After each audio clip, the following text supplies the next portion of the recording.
for and against, they just said. Yeah. So me anyway, that you were probably there in the room. It says it's recording.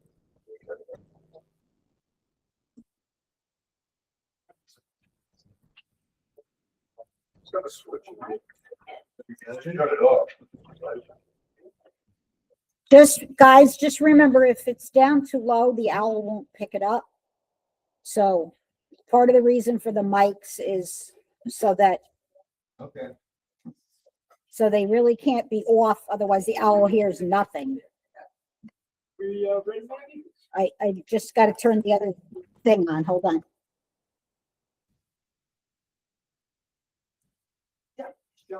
Yeah, beautiful.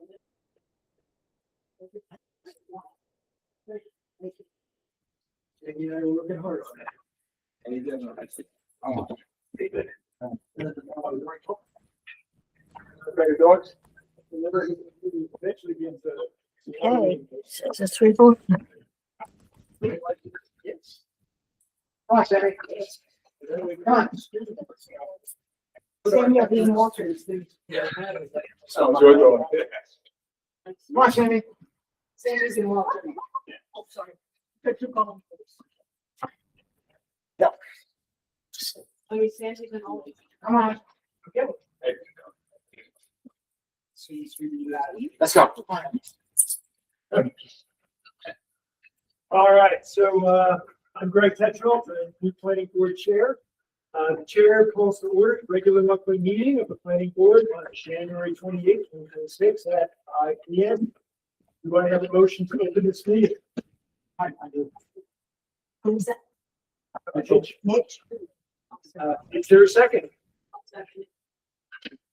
All those in favor say aye. Aye. Motion carries unanimously. Meeting is now open. The clerk will now call the roll. Greg Tetrell, Here. Deb Coster. Here. Janet Briggs. Here. Mitch Cohen, Here. Dennis O'Clair, Here. Raleigh Green. Here. We are missing Ray Palmer. He called ill, and if Carl doesn't show up in the next 2 minutes, he will not be attending. Okay. And we are down a member because we lost Griff. Janet took his place. Raleigh's the one alternate. The town board will be seeking a second alternate. So Alternate number 2. if you know somebody who wants to join the planning board as an alternate. All right, so let the record show that we have 6 members present. And in accordance with the town code, alternate member Raleigh Green will be voting in place of the bringing.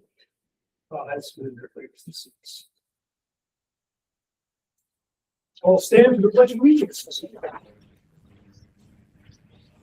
the flag and United States of America And to the republic which stands one nation under God, indivisible, with liberty and justice for all.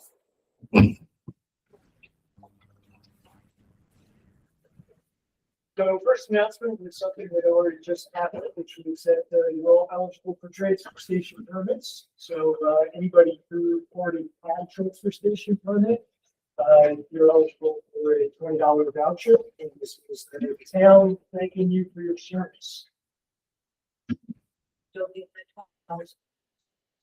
I'm sure if you talk to Lynn, you can figure out a way to do that. And just a quick note for board members, as we're going through the applications, you may have noticed from the agenda that the format of the project items has changed somewhat. It's an effort to simplify the numbering scheme and allow for a single project to plan multiple applications. It's going to simplify escrow management and eliminate some of the issues with escrow deposits. Not really all right, moving on. Public comment. Chair makes a motion to open public comment. Do I have a second? Second. Got it. All those in favor say aye. Aye.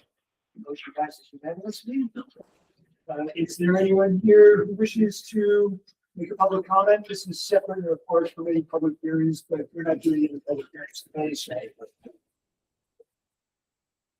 Okay, if there's no objection, the chair moves to close public comment. Having heard no objections, public comment is now closed. Moving on to, just as a side note, I didn't see me standing. I had a package here. Occasionally you'll see me sit down, but I would like to stand. So the chair makes a motion to approve meeting minutes for December 17th, 2025. Is there a second? Which? The draft minutes have been distributed electronically to all members. Are there members who have not reviewed minutes December 17th? For the one that you did? Great. Any further discussion on the minutes? We do. Motion on the table is to approve minutes for December 17th, 2025. All those in favor say aye. Aye. Motion carries unanimous.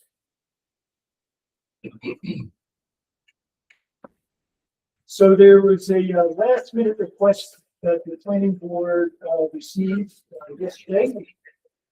So the chair is going to make a motion to add to the agenda a request to grant a 6-month extension to the approval for an application for what we know as 2413 lot line adjustment. Is there a second? And this is just open up discussion. Thank you, Mitch. Maggie, the clerk, can you please give us a very quick update on what the issue there is with that application? Sure. So, those of you who were on the planning board in 2024, may remember, there was a lot line adjustment between, Lau and Smith, and it was granted an approval. There were some conditions as, they, have been working on conditions, finish the conditions. And then in November, Tracy brought this up. There were some questions whether the planning board really with the configuration of the lots and what was still needed. All of you agreed that the map was acceptable. So the surveyor drafted the maps, got them to me. I got them signed. But there is a condition that all lot owners must have their taxes current and we have 62 days to file with that. And so the 62 days has run out. So the applicant needs a 6-month extension to getting the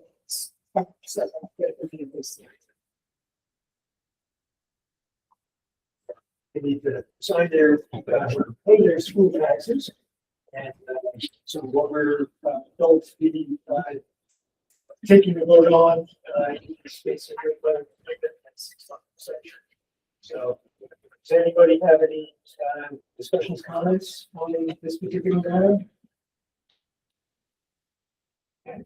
The chair makes a motion to request or to grant the 6-month extension for the application 2413 low MLA. Second. Thank you, Mitch. All those in favor say aye. Aye. Dennis disappeared. Was that an aye from Dennis? Yes. Okay, very good. Motion carries unanimously. Thank you very much. Moving on to agenda item number 1. And we'll move forward to that. So one of the things you'll see our format for our presentation is sort of get everybody on the same page as what we're looking at. So this is 2525 Kaufman. This is our summary page. Some key items on the left-hand side about who we're talking about. So Mr. Moriello back there.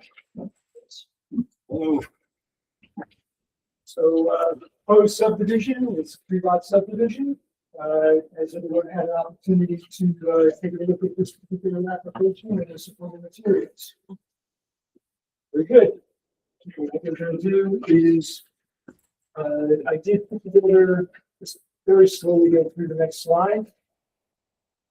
So this is just from our NRI. This is a steep safe analysis, so we can get a sense of the hillside piece of the property. which you can see is 640 feet across. Station Road to going out. And this is really just for context for what we're going to be talking about. And then we also have a very quick aerial from last year that we can refer back to if we need to. So now we're going to move on to the next slide, which is the discussion topics. The first is the chair would like to provide an update on the referral to Ulster County. And I will read that into the record.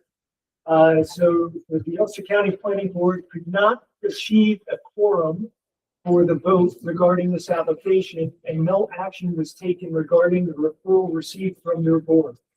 Pursuant to General Municipal Law, Section 239-N, a county planning board has 30 days from receipt, which was December 22nd, 2025, to act on referrals or up to until 2 days before your board takes its final action. This notice informs you that upon the lapse of the 30 days, you may consider the requirements of Section 239-N completed and take final action on the application.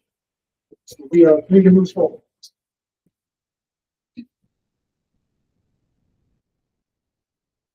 And that supporting documentation will also be provided to the applicant. So the next item is an authorized representative for the owner, Peter Kaufman. So I know that there was some discussion about providing some additional documentation about the landowner, Peter Kaufman, being represented in this proceeding. Certainly the applicant, 3 Acres, is represented. What we don't have is an actual legal attestation for Peter Kaufman or the applicant himself showing up, or the owner showing up. So the first finding that we have along those lines is that in the application itself, the owner's signature for Peter Kaufman is not a signature, it's just a font. Somebody typed it in with a script font. And then the notarized escrow agreement was also only executed by a Kimberly McLean, not the. So we're not going to hold the application up at this point for that, but it does need to be satisfied before we can actually reach final approval on the delivery. Mr. Chairman, I think Charles Dumas, who's the lawyer for Peter Kaufman, he did provide something that I thought. I reviewed it, and it's not one. So it's literally just the application that had already been forwarded by yourself.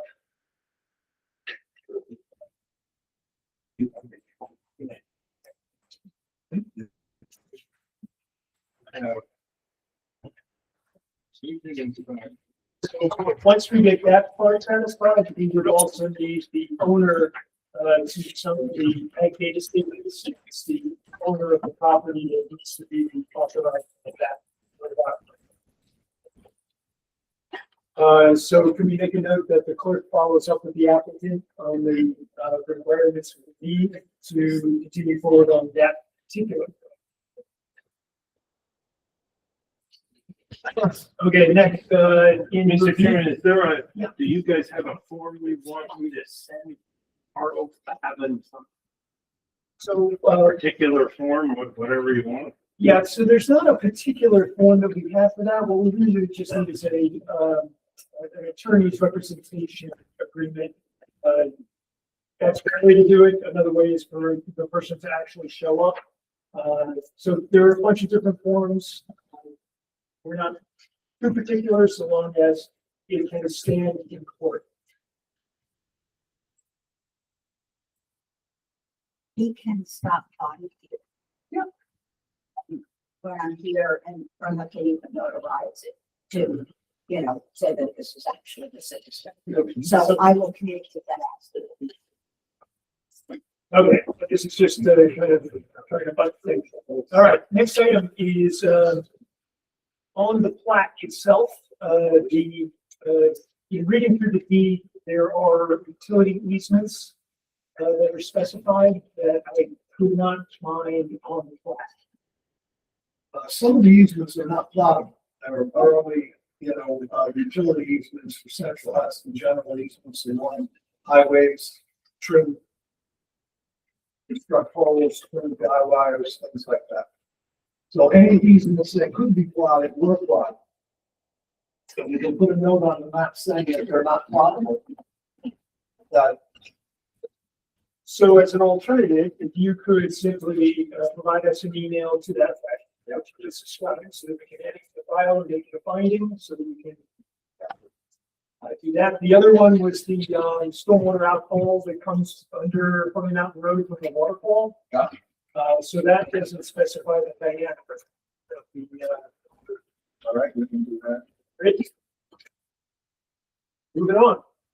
Oh, does anybody have any questions? I was just wondering, the online revision that he presented, the lot one, the hillside It's a lot. subdivision. Right, right.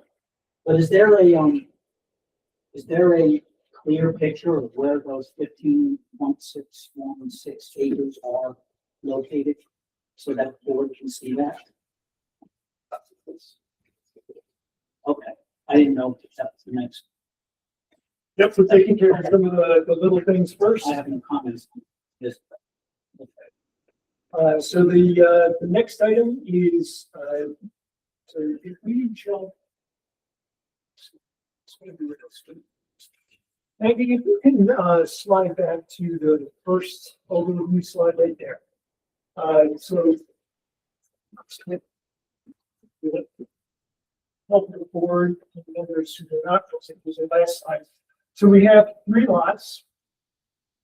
This is known as the hillside lot. And the property is this. And it's proposed into 3 lots, 3 lot subdivision. So this is lot 1. Lot 2 is right here, and this is where the homes and other structures are. And lot 3 is the agriculture. That's lot 1 bordered by the station road, Yes, so and is that all hillside from there? That's all, we're gonna get to that topic very soon. So what we're gonna do is we're gonna go through each lot one by one and look at the various issues that are there. Okay. And then have a discussion about each one. And then come to some conclusions. Okay, so we're gonna start with the house line, which is this lot right here. So Maggie, if you can go forward to the close-up. More, right there. So as we can see, the houses are quite close to Early Mountain Road. Upon subdivision, these are going to become a 50-foot setback for the front yard is no longer going to be met because the opposing lot is on the other side. However, I strongly suspect that the houses were there before the county took over the road and took out that piece of property, so that perhaps the applicant could provide us some information or supporting information about how we can justify the non-conformance of the resulting lot number 2.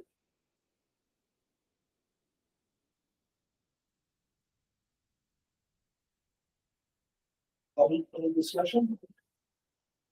Not making it any more non-conforming than it already exists. Agreed, but when we do it, we need to have a justification as to why we did it. So in other words, what I'd like to do is just have the supporting evidence to say the house was already there, then the road went in. It was already non-conforming, so when we subdivide, it's still non-conforming in the same exact way. Well, the road was there, the house was there prior to any zoning existing in the town borough.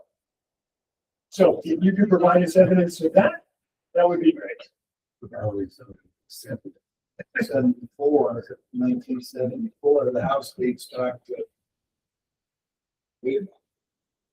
long as doing that. Yeah, we could give the inside page of whatever their Maggie, what your zoning law will have like it'll have like a progression of when it was adopted. Correct. So, yeah, we could just provide that. For it. And each section also might has, adopted or amended by Yeah. local law and number. Yeah. But the general code, they also list everything. If you go on to the code, there's a spot in general code where you can look at the whole progression. So so that's the front yard setback issue, and there's the applicant's going to provide us with information support finding that the non-conformance was pre-existing, so we can. So, accept it. The other issue has to do with the width of the lot. Yeah, just ask. So how do we just have all comments for the certification? Letter of decision, basically on the yard and the setbacks. So he's not the right entity to do it. So either we need to have the supporting evidence to say that the existing condition, the condition's already there before the zoning was in, or we need to get variance for this ZBA, or to justify. So I personally think that option A is the better way to go. Certainly for more expedient, since the evidence should be there for this. That's all we're looking for, is so that we can take that off of this. Make sense? So the last point I was going to make is that the width of the lot, so for A4, it's 250 feet. Depending on how one wants to implement the measurement. As a set of mean calculations of plot, I used two different ones to see where we ended up. Option one, the most restricted, ends up with a mean of 2.2, but the alternate is 283. So I'm going to recommend that we use the 283 as measurement and all the lot with satisfied for lot number 2. That makes sense for everybody? Yeah. So, Chris, you will need to know that to put that in the block. Up to you first. It's it looked like he wasn't paying attention to make sure. Sorry.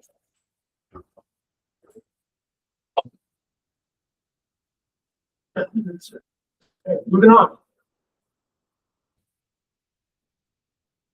So now we're going to move on to the field lot.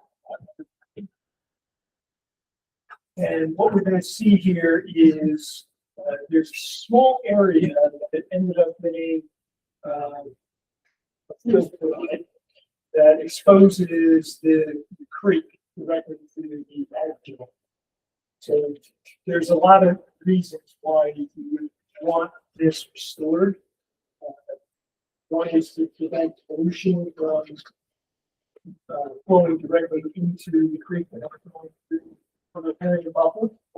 The other is to establish the habitat there and then having the for flooding situations. Having a buffer there is really critical because, as you might well imagine, as the flood comes down, where there are not a lot of vegetation, that's where the water will flow. So this is just simply an issue that we see on lot 3 that with some language we restore a 100-foot buffer. And it's really just letting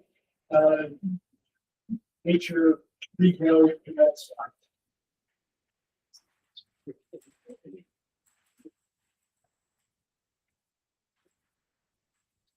Okay, so Mr. now Chairman, on the restoration, what do you want us to do? What is it that you want us? So, we're gonna get to, what a discussion of what it looks like, but to answer your question pretty directly, it's just going to be some language on the cell to say that, we're not going to, that it should be, I don't like anymore, but go back to nature.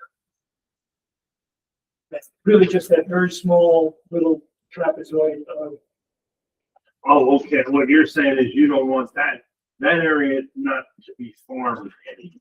correct.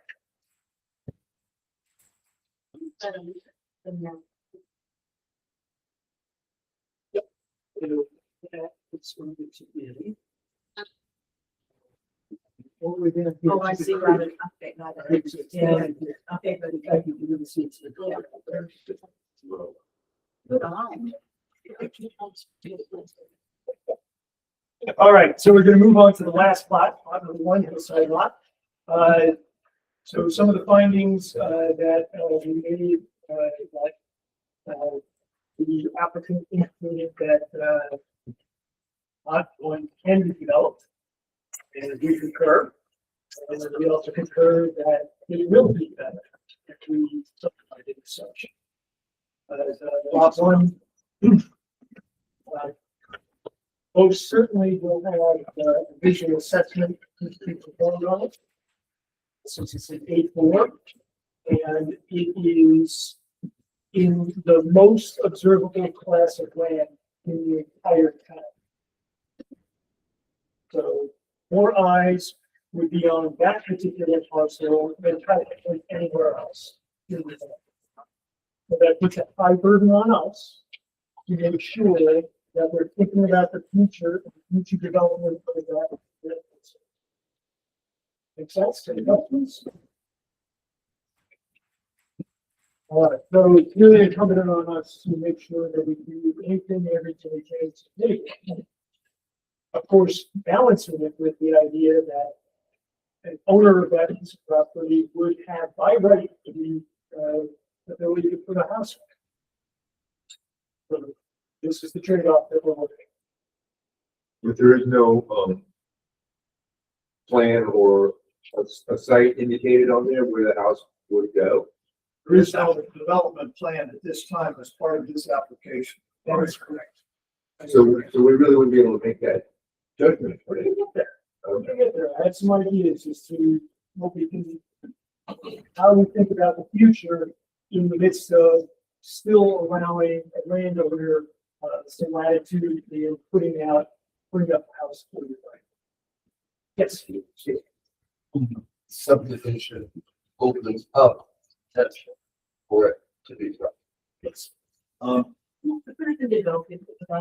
it be developed now without? It could be, Yeah. but that would be an accessory structure. It's the primary structure is already there. So this could be, so subdividing it opens it up to a primary structure. Correct. Okay. Right. Or multiple structures. Could be multi-family housing. Or whatever is permissible within the technical bounds of that. And you're starting to head down the same line of thinking that I was. Right, but Greg, aren't you understanding? It's like, they can subdivide, if they decide to build a house, they're gonna have to come before us again anyway. And that's where we would address all of those issues, wouldn't we? So, So we shouldn't go down the rabbit hole, waste too much time with all the potential possibilities. correct. Okay.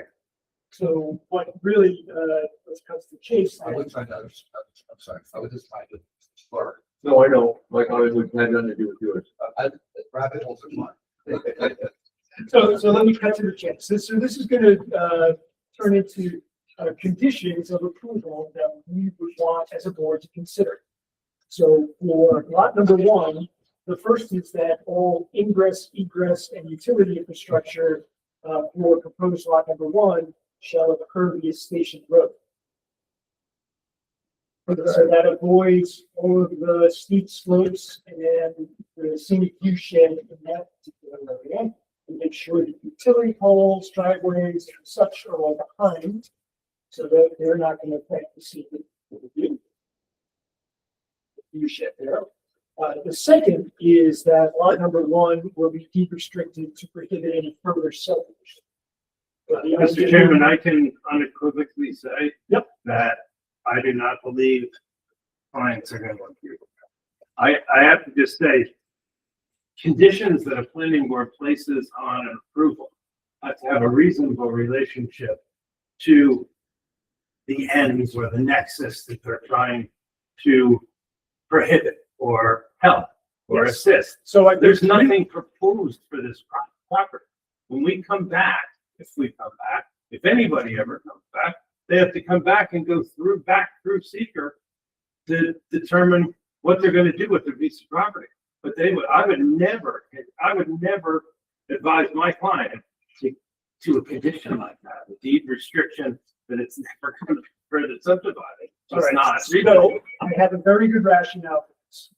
And the rationale is as follows. This lot will be sold to someone. If that someone is under the impression that they can subdivide it, then we have misrepresented the value of that land to that new owner. I'm not following. But it's not your responsibility to represent anything. So The new owner's here, responsibility is to come in this building, come in with qualified representatives and convince the board that whatever he or she is doing with that piece of property is permitted under zoning and acceptable under secret.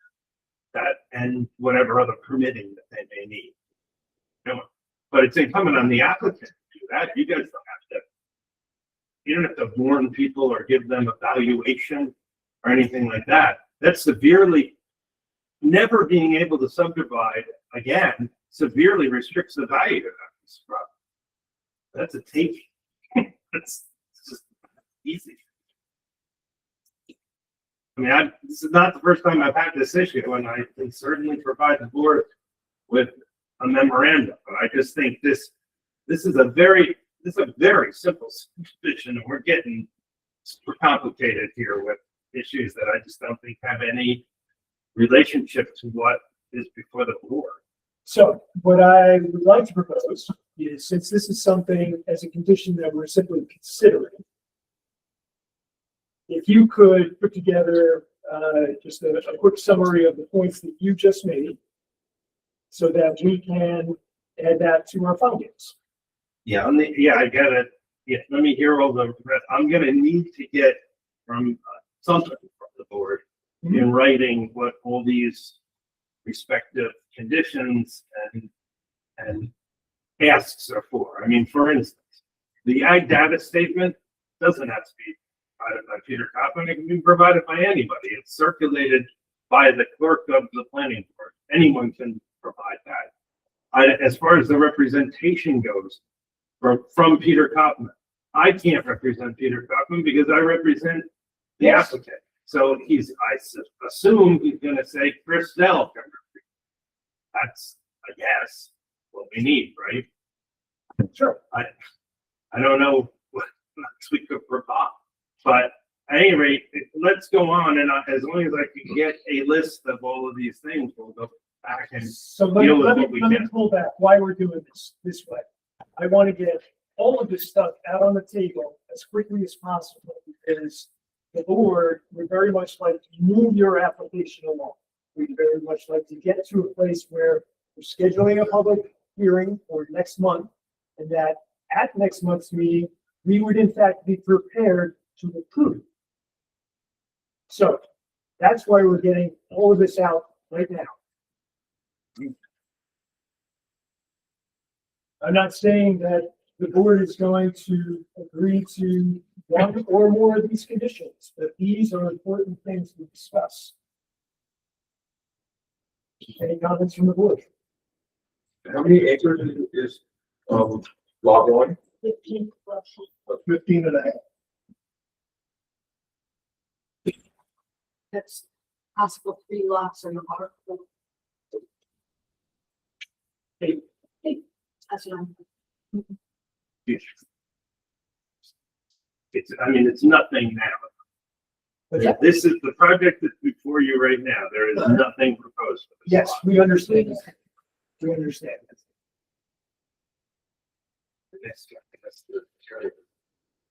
Okay, so now we're going to, first move on to the actual application itself.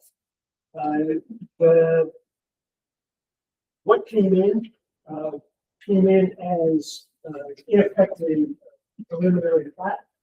So the very first thing that the board needs to do is waive, the stay. So the chair would, makes a motion to waive the sketch plan review requirements of section 170-14 and review, application 2525 Kaufman as a preliminary plat. Is there a second? I'll second. the Mitch? waiver of the sketch. Is that, I'm seconding the waiver of the sketch. okay, very good. Any discussion? So is this the sketch that we're accepting instead? Or Yeah, just- so the very first, maybe if you could just go back up to the very first slide. That Okay, is the preliminary. okay. That has the markings on it for each of the lots? It does. When you see the whole thing. Okay. it does. Okay. So, like it's the little thing about the culvert. Okay, so that is the discussion. The motion that's on the table right now is to waive the sketch plan and the requirements. All those in favor say aye. Motion passes unanimously. Next, to move this along, the chair makes a motion to accept the determination of the CEO that the application 2525 Kaufman is exempt from section 168-5A, which is the SWIP requirements. Is there a second? Mitch? Has everyone had an opportunity to look at the CEO's referral letter or a determination letter on that? Exactly.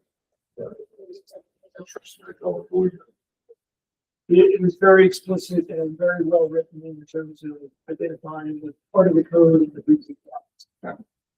So, we have a motion on the table, to, have the application exempt from SWIP requirements. All those in favor say aye. Aye. Aye. Motion carries unanimously. The next is, there are, staking requirements for the preliminary plat. There are things like, all the wetlands need to be staked out and so forth, because this is a nothing to do, no disturbance, extra disturbance and so forth. The chair would like to make a motion to waive the staking requirements of section 170-16B for the application, 2525 Kaufman. Do I have a second? Ready? Any discussion? So do we at least have the staking of the area where I'm just talking about lot one? So I'm talking about lot three, the field is, at least that's depicted where that area is. So that's a great question. However, the determination of that is very straightforward, since it's just the northern bank of the creek, 100 feet from. it. So, obviously, have the applicant go stake that, but. As soon as they can show it on the map. Exactly. All right, but that's a good point. I mean, the entire agricultural portion, as well as the house portion, is all in floodplain. Floodplain extends up to the whole slope. So everything there is in floodplain. That's why you see the varying crosshatched areas up there. So that lower portion was limited for practically no development that can take place there. The purpose of this is to divide the property so that the farm up can acquire the agricultural land, continue to use it for agriculture. Thank you very much. So the motion on the table is to waive the staking requirements for application 2525 Kaufman. We have a second already. Say the vote. All those in favor, say aye. Motion carries unanimously.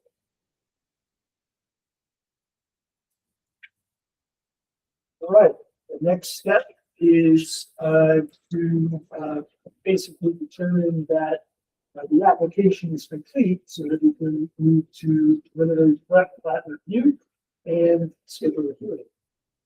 So the chair makes a motion to determine that application 2525 Kaufman is complete, having satisfied the requirements of section 170-16, both A and B.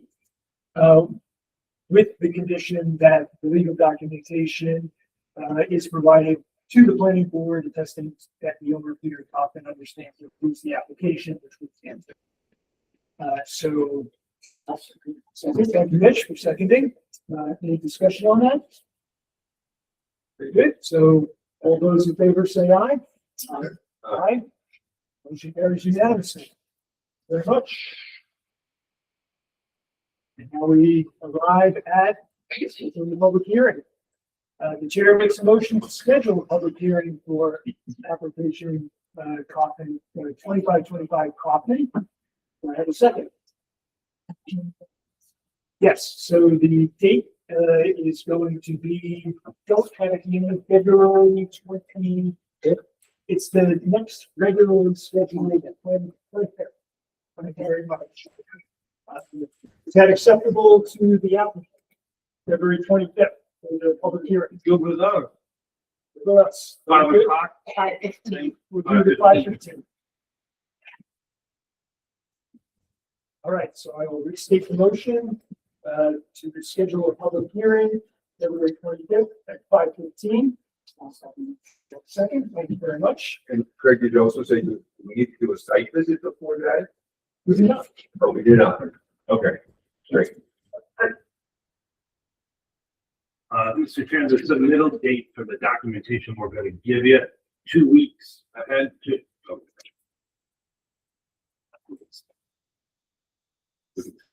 All right. So, all those, Do they need the date of the submission deadline? He just got He it. Mike just just got Yeah, it. yeah, thank you. yes. And you guys will take care of the notices. You don't need us. So again, motion on the table is to schedule that public hearing. All those in favor say aye. Aye. Motion carries unanimously. Thank you very much. Thank you. Thank you For your Thank you, time. guys. Thank you very much. All right, moving on. to Get the agenda. shovels out for Sunday night. That was So, cool. fingers crossed. You're not allowed to say that, Mr. Morial. We're done. Easy years in a row.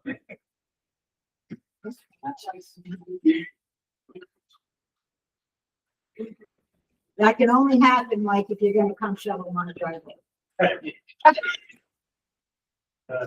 All right, so moving on to agenda item number 2. That's going to be 2501 Baxter.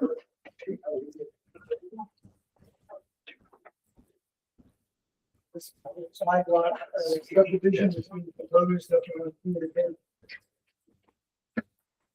Would have an opportunity to take a look at that? I think we're a couple of that, I think.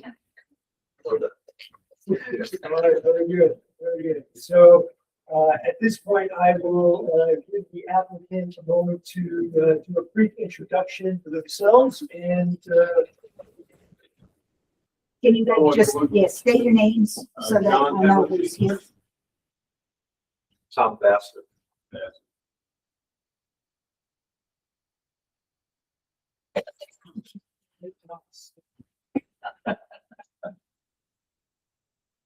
Was that Meg? Yep. I have TRF and Concoms. Tom is our operations manager. 2 years ago, we purchased the Fifth Road, 54 acres. We are intending, I'm intending to live there on lot 1.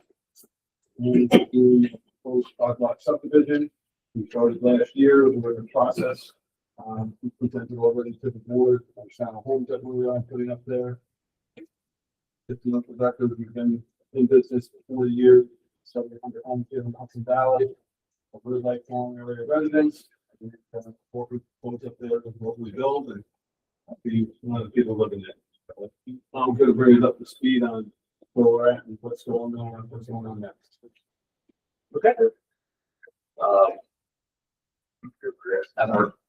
Is this the newest subdivision map that we? Here's a pointer. Here's a pointer. So, Just hold it down and point out. okay, so, Gotta hold it. you know, what I'm trying to propose here for today is that on this particular roadway that we have it going in here, two specific driveway heads here and here that were discussed and approved by the town supervisor. The curb cuts, all this stuff is already completed. He should have sent that paperwork to the board. It was supposed to be done. It was discussed here about our stormwater protection plan, or how that's going to work, and where the water is going to come from, how it's going to cross Deal Lake Road in 2 second locations.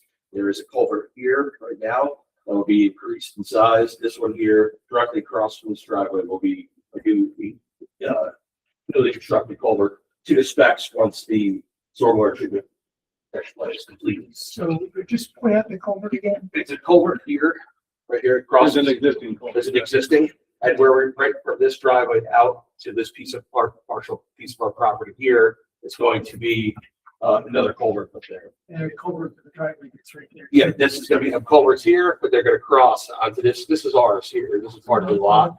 So that we can dump, this will come out, all this stormwater stuff will come out into that. I'm actually referring to. Yeah, it's a driveway. This is this is stream, little stream right here. Yeah, it runs there. That's it runs when it runs, and it doesn't like most of you see very seasonal water in there. Yeah, so just by way of background, I was the project manager for the natural resources inventory for the town. Yeah. So I can tell you that this is a class 2 runoff. So it is backed by 800 acres of runoff into this area. Yeah. So you won't notice it until you really notice it. That's why we discussed increasing this from, I think it's currently at 12 to Yeah. an 18. So this is good, but you also need to think about this. Correct. Right. We'll have to put a box culvert in there to get across it. That's right. Okay, continue. So, what we're looking to propose to do now, which we're asking for, is that all, I don't know if we have the maps right there, the colors map, if not, that I submitted.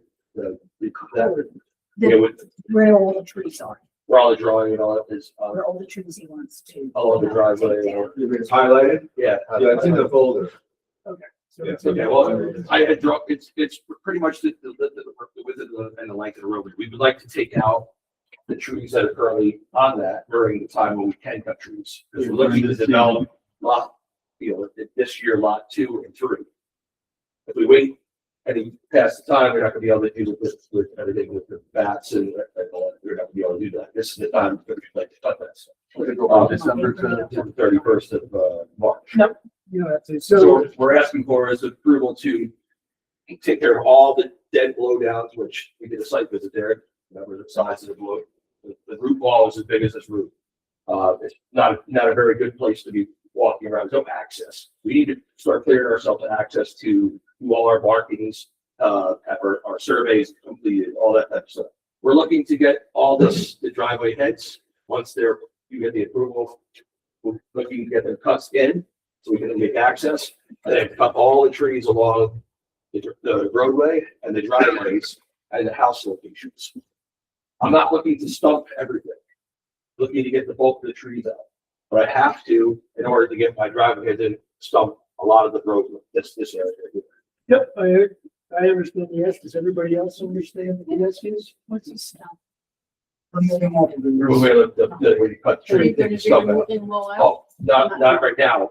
As what we're looking to do right this minute is get the trees out of it and make it so that we've already had, our engineer has a nice little laceration because because there's so much stuff we got to climb over and we got the illustration on that job. we walk you through it and I can't have that. We got to clean up the dead blows, all of that. That's what we want to get rid of the stuff that's all the widowmakers and hanging trees. There's so many in there in the area of where we're working. I'm not planning on going in the back here and doing this just on my map that I had drawn and I highlighted what I'm looking to do in the area because I'm looking to do. And I also noted large areas where blowdowns are more prevalent than not. Understood. So let's stop there Mhm. and redirect the Yeah. conversation here to the board. The request to remove trees. While it doesn't seem like much, I was looking for some ability for the planning board to actually provide a waiver for it, and I could find none. So what I'm going to do is share with you what the code says about it. So the first is section 170-7 of the building purpose. So pursuant to the provisions of section 280A of the town law, no permit for the erection of any building or structure on any lot in the proposed subdivision shall be issued unless the subdivision is duly approved of enforcement. That's first. Second is section 170-13 general conditions having to do with site alterations that might be considered. During the procedure of the subdivision review in the above steps, the construction of the roads shall not be started, nor shall any activities except those directly related to obtaining any required approvals, such as surveying or location of stakes, be undertaken that will disturb, remove, or relocate any existing features, including but not limited to stone walls, steep slopes, rock outcroppings, trees, general vegetation, streams, or water courses. So with that, I didn't see any latitude that we as the planning board had to grant them the ability to remove the trees. Well, doesn't it say because they need to do that for staking procedures and some For surveying and for surveying, surveying, they did say getting our lots, for- our lots locations. Except driveways, for all that stuff. That's what it's for. because they can't do those procedures on the trees. Or so that seemed like that was the exception. Okay, Well, read it again, and I might be wrong. so I'll read it again. So this is a good discussion point. So during the procedure of subdivision review, the above steps, construction of new roads shall not be started, nor shall any activities except those directly related to obtaining any required approvals, for example, surveying and the location of stakes. So your point. So that seems, that gives us, I'm not saying we should, but that does give us the latitude to grant them the waiver or the approval to do that. How extensive? Was just that one section? There's photo, I don't know if all the photos are uploaded. I took photos of the It woods is. themselves. There's a lot, you can see it's, yeah, I drew that, but I also put regular pictures, like photographs in. Submitted into that were in there too, that show the widowmakers and you know, at the edge of the driveway, the gigantic, trees that blown down and all that stuff that need to be cleaned up in order to properly survey it, with each lot, properly mark. Yeah, so something. what I would suggest that we could, in this case, if we are gonna approve this, right? With the exception, you can't take down any healthy live trees more than, you know, a certain diameter. Yeah, in effect, You know, the absolute which then minimum they can- necessary to. Right, so then they can take down all the deadfall, all the trees that are not healthy, and they can create that.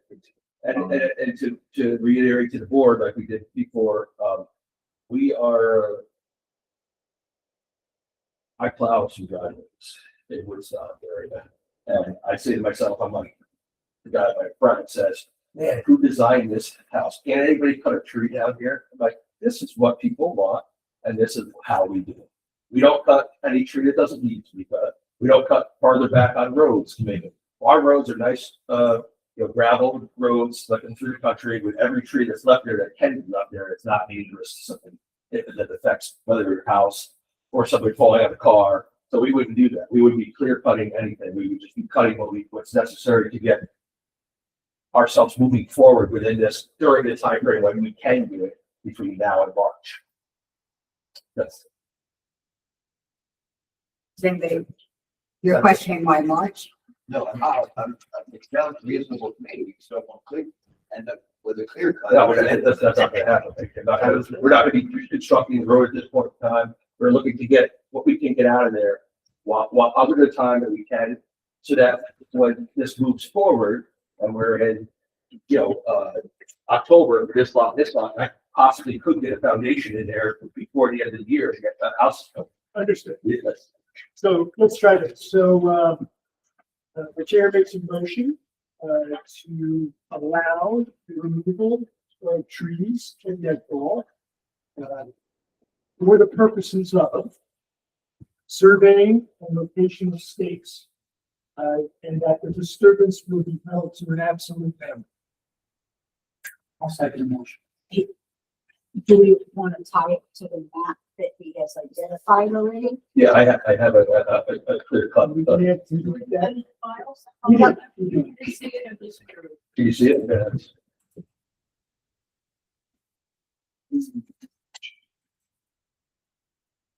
It's a stream map for discussion Yeah. in the folder.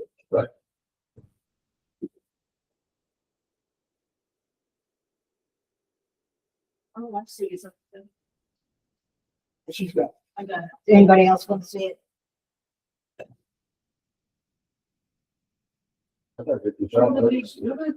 Yeah, I want to see it on the board. What are the big pink squares mean?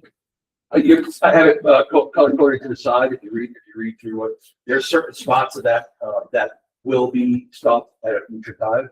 But I think that when the map comes up, I think it's better.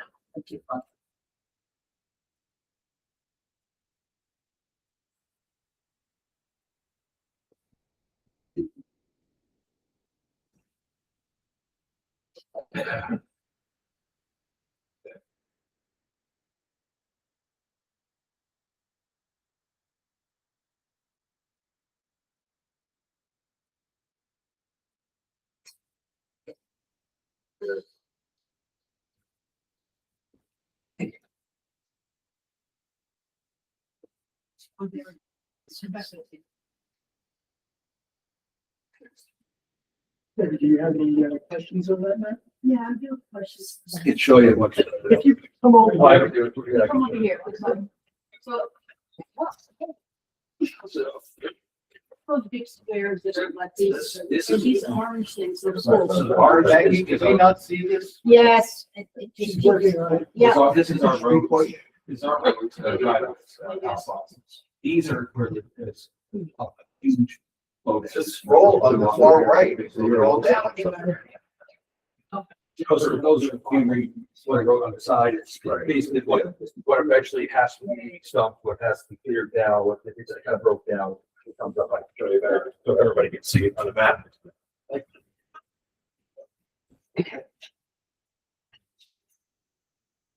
There it is. So you have for Right there, discussion. There, right there. Yeah. What you just said.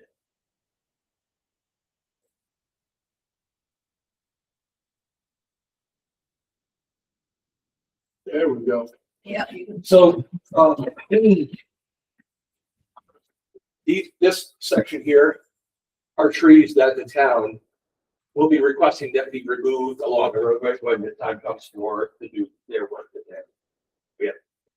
Then trees within the area of the roadway and septic system is all these colors here. Blow down trees and broken hanging trees that with those stumping just clean up in these locations. Really bad. It's very bad. And here you could even walk. And these locations here are very, very bad. It's on a hill. It's the area which you have to take up to that. So we're to not be getting. clear, this giant section. Nope, right- this giant section right here is something that I said that if there's blowdowns within it, that create a problem, that would look to just pick out of it. Understood. Not anything I'm not cutting anything in here, but this whole entire section, it started here, looked like a wind path came through here and knocked all the bunch of this down. So if it's gonna create a problem in the future, and it's a big rock tree or something that's laying out, I'd like to get it out of it. So it's, I don't want you to get it out. So not disturbing anything, springtime when it's soft, anything like that, so, because this is where we're dealing with the street. So between this map and this picture, it's that right. Oh, yeah. Okay, any further discussion? I think it's reasonable. Okay, so we have a Can motion on the we, table. I was gonna say, can we repeat it so I know what it You is? did the motion also. Yes. Yeah, the motion as you, the wording that you needed, yes. And attach the map. Second, with the condition that the map is followed, for developing the trees, and that is restricted to just what's Well, what's required required for for- surveying and state. Correct. Further discussion? Speak to the vote. All those in favor say aye. Aye. The motion carries unanimously. Thank you very much, everyone. There's a waiver as well, that if you do not want to discuss that today. We most certainly can. There should be another map, go back to the map, the version will show locations So on. Maggie, you can actually just Driveways. scroll into the presentation. It should be there.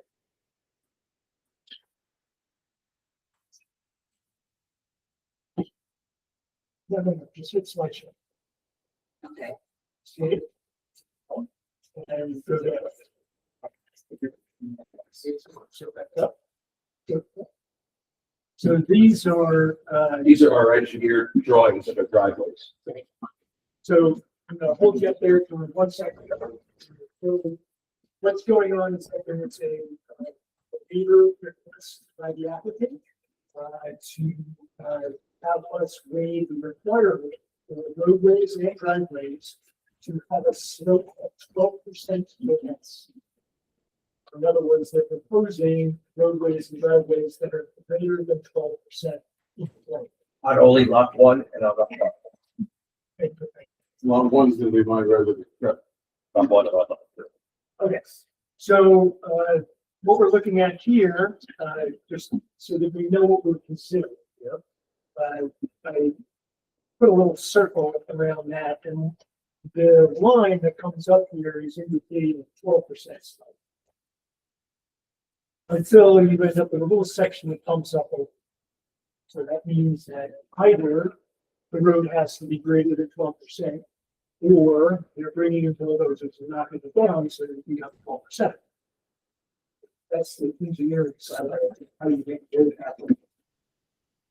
What's the logic of those? So the logic behind 12% is that for out area, the snowfall and so forth, it is basically the maximum that's generally permitted for any longer stretch of road in inclement conditions. Which of course we don't have here. Oh, no. No, except for this one, this on the end of the deck. So I can give you a personal anecdote. So I live on High Rocks Road, top of the road. The slope of that road is about 9%, except for a very small section that is 13%. That 10% is highly problematic, especially if the slope is either east facing or north facing, which means that the sun doesn't get on it, ice forms, so. Along the stretch, So that happens to be. Yeah. I actually know the number. I don't know the number because I put it on the paperwork and I don't have that paperwork. 65. Yeah.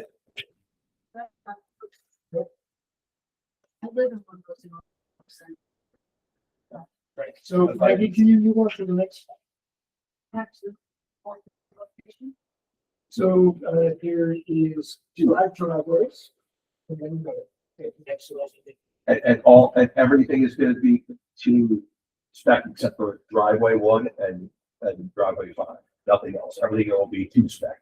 So my gut says that for the main roadway, The Main roadway will be you're fine. close. Yes, yes, but So I'm going to assert that you're going to figure out a way to keep it 4% or whatever. yes, that's absolutely, that's what we're not looking for a waiver. What I'm hoping isn't done is that you create a giant earthworks project in there, but it's to start leveling out massive distances. So when I look at that dotted line across the Right. top, Yep. you know, if you were literally to do that, Right.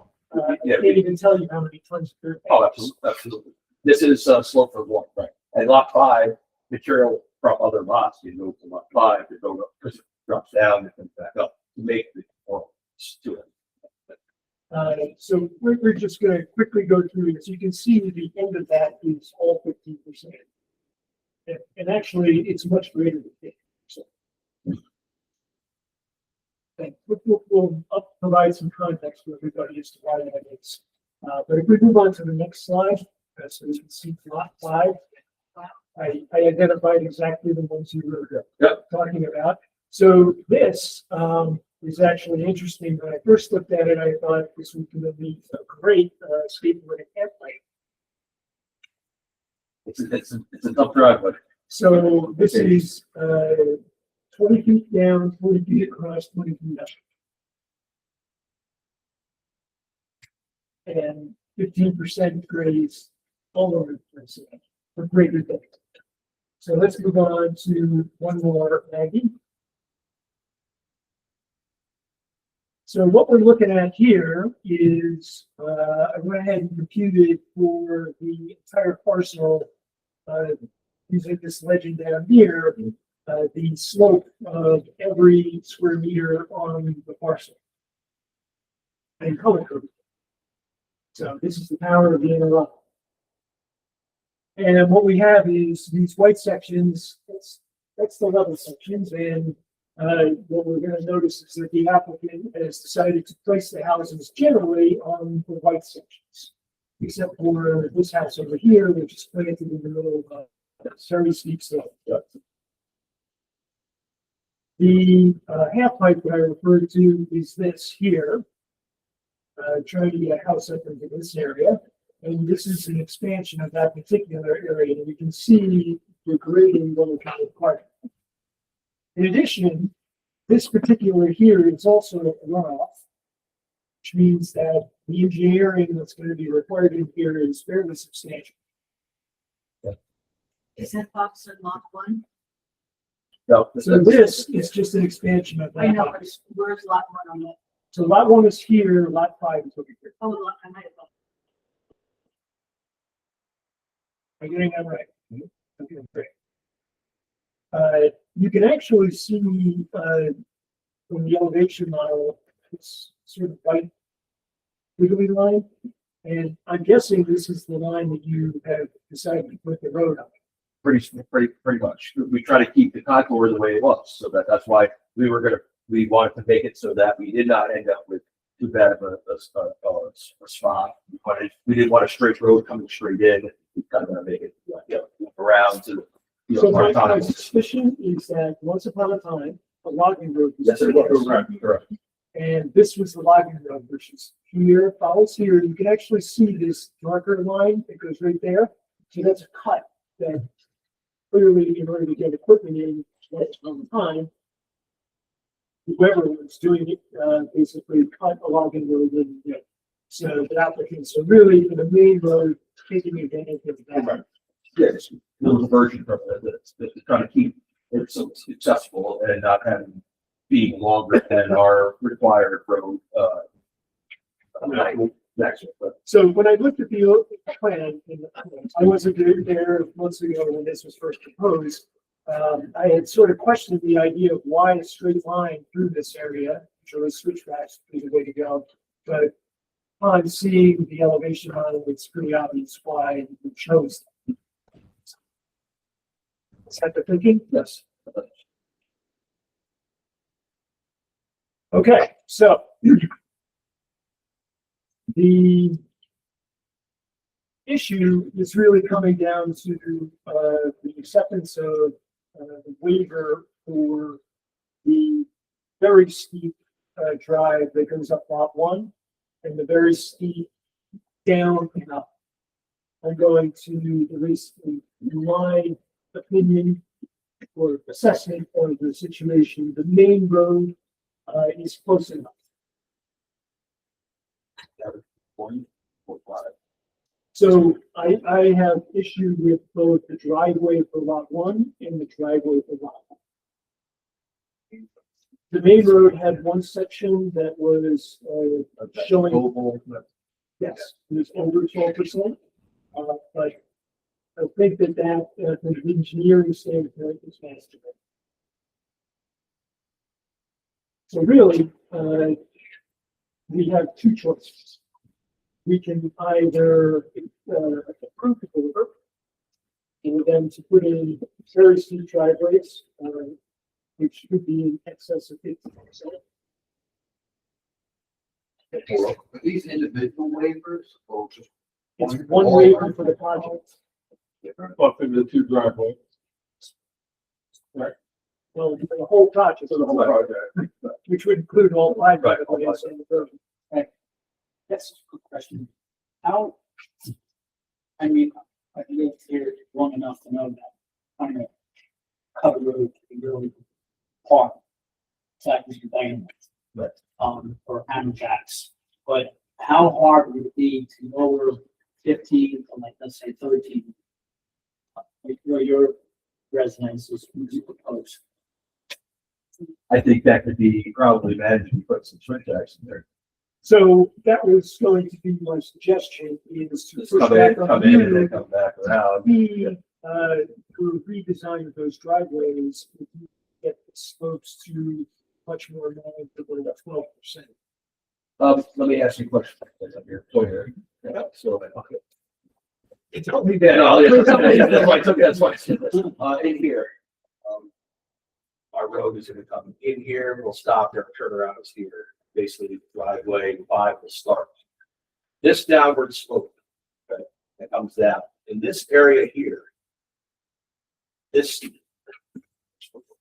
what our thought process was to bring whatever excess of material we had to bring that up. A bit to go down. So we're gonna put a box, put a box culvert here or something in here and bring this so that when you put it out there, you go down the slope, then you generally go back. Then it'll be one section of that on the other side. Yeah. So our inclination here on this is, if we can avoid terraforming. Yeah. At all possible, that's better. So you can figure out perhaps an alternative Yeah. way of getting to it or recite that lot 5. I'll get on it. And then, come back to us, make that new plan and hopefully we can, move forward with the work. That make sense? Any discussion? Fingers yesterday, come back.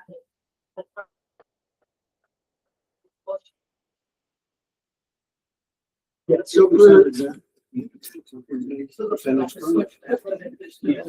there's a number of ways we spoke to go about it. They just see much, shoot you something. And come up with a plan. Solution that's pretty sad.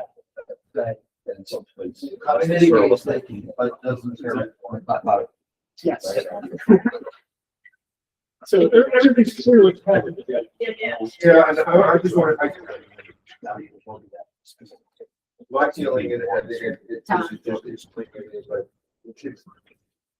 you have a steep driveway, and so they'll buy it, and you know the driveway, that should be fine, but then I guess it's also emergency vehicle access, which that's where it's like, sure, the owner and the seller agree it's a steep driveway, deal with it, okay, fine, but then when the new owner has a heart attack and EMS is trying to get in this week, that's when that could be a problem. The 12% So that's why, slope is in our Right. code.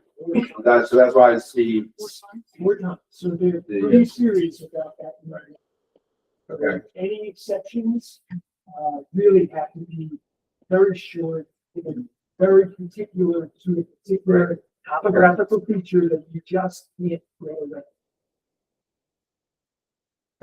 So, with that, homework assignment. Go back with an alternate proposal that makes this more doable.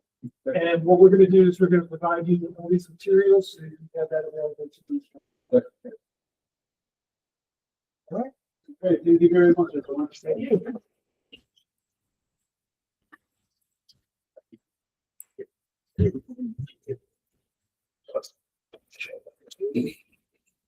All right. Everybody need water or something? You're gonna get that. Not in this building. All right.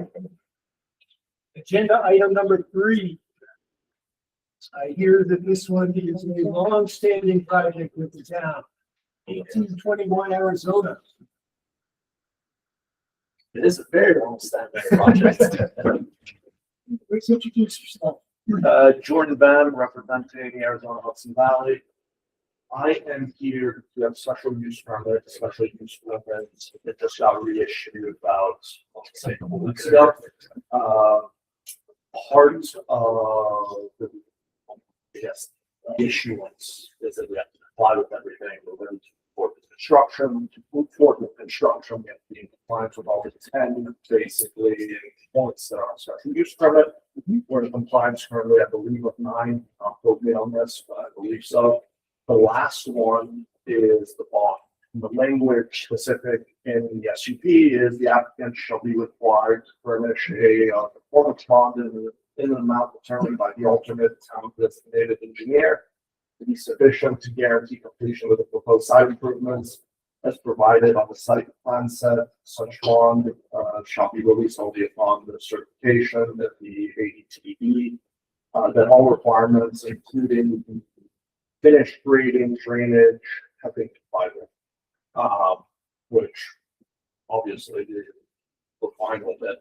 Part of our loan, which we have a series of 2 loans. First loan is a USDA loan. Second loan is what's called a PACE loan. USDA loan actually is tied to performance guarantee.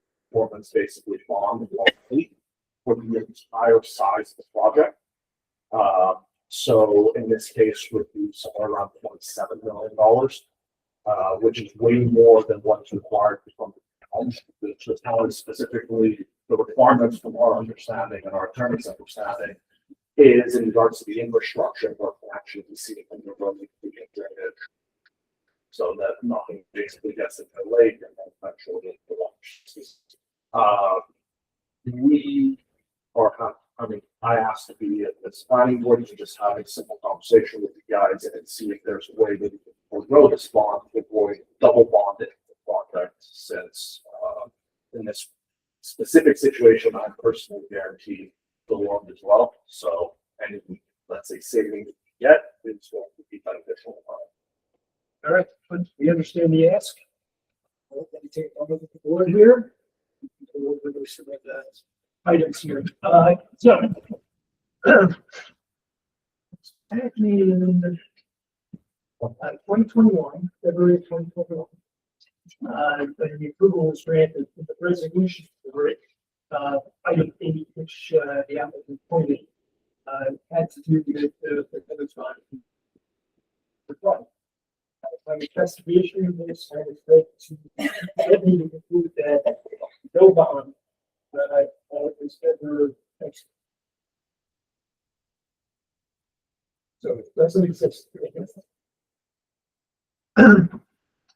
The first issue that we have to contend with was that per town law 277-30B, completion of improvements violating performance guarantee, I'll skip to the end, which is that the period within which the required improvements must be completed is a period that shall not exceed 3 years.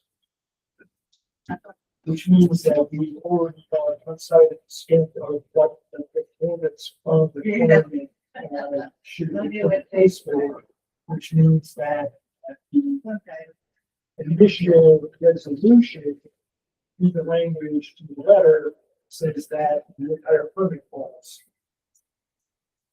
Which I don't think anyone here is ready to get yet, since we're only in the investigative stage. So what we are really going to do today is see what we can do to remediate the situation. So the first is that I'd like to clarify the performance bond technicals. The performance bond is a 3-way contract. There's a principal, that will be the applicant. There's a surety company, we're the ones that are backing the whole thing. And then there's an obligee, that's not perfect. So the issue with merging performance bonds is that you end up with a hierarchy of obligees, which means that somebody would be subordinate to somebody else. And the problem with that is that the town currently cannot be subordinate to anyone.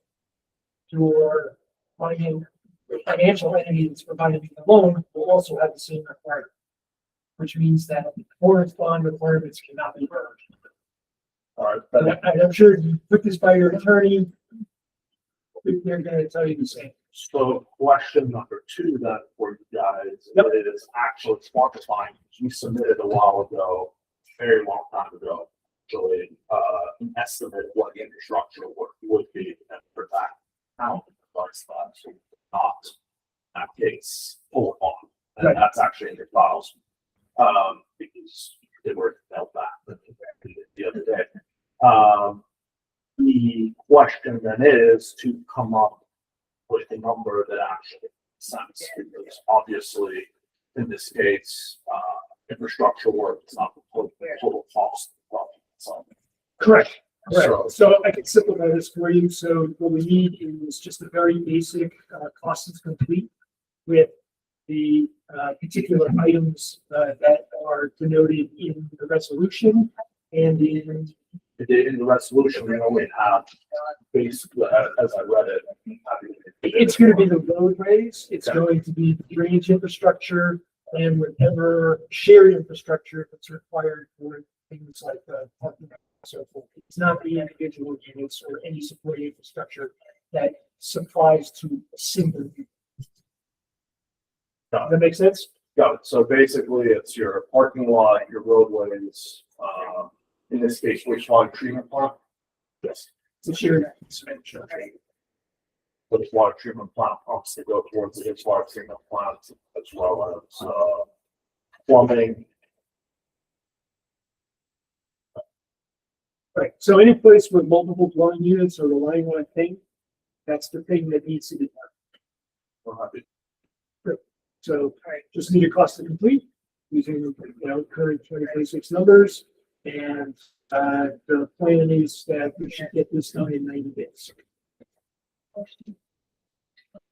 right, Awesome. No question. All right, great. Thank you. thank you. Any discussion?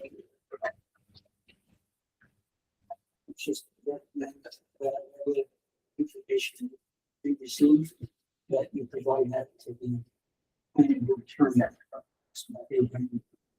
Not the ice folks fees. And just to clarify, has construction started? No. No. No, that's why so coming back on, what Chair was mentioning. Our conversation with the town, because we have spoken about performance bond multiple times. Performance bond should not be pulled until we're ready to basically start construction on site. That's the reason why it hasn't been pulled, and that's also the reason why we have the issuances, especially this year. And we've had that through multiple, basically, I guess CEOs, code enforcement officers. So, Deal with the pandemic as well. Because that was, it's, COVID. that's one of the reasons why the project is always quite installed. All the union parts, now that some sort of died down, well, construction costs, quite frankly, because, has, decreased, at least for what we're doing massively since COVID. So we're actually in a better position today than we were when we were trying to push it out. Other than that, multiple lawsuits, et cetera, we've been through the ringer on this one, but, we're happy to finally get to a point where we actually start building and we're actually. Okay, so dot the i's, cross the t's, and get going. Wonderful. Thank you. Thank you.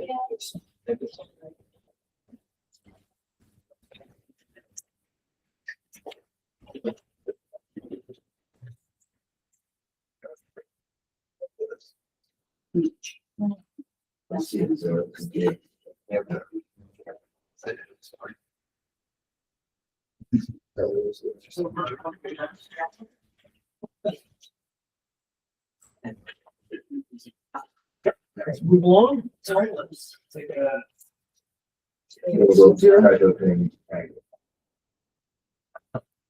Okay.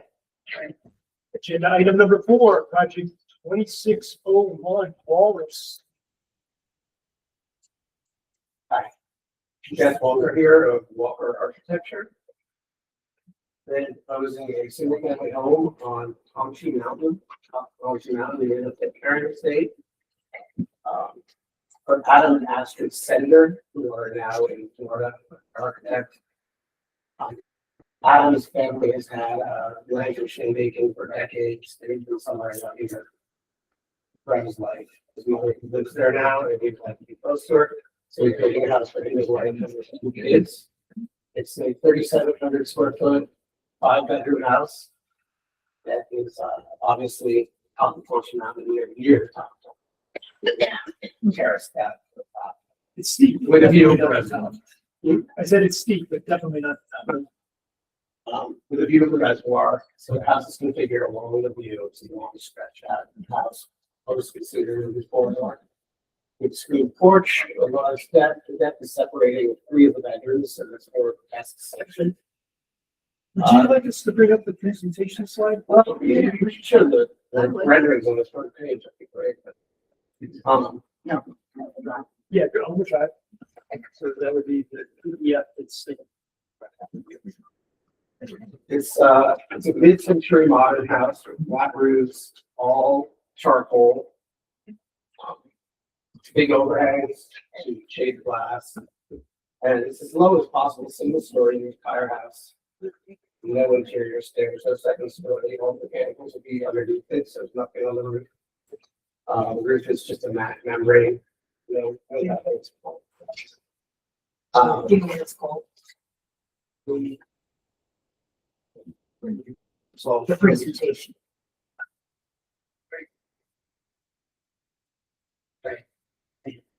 I've been operating up.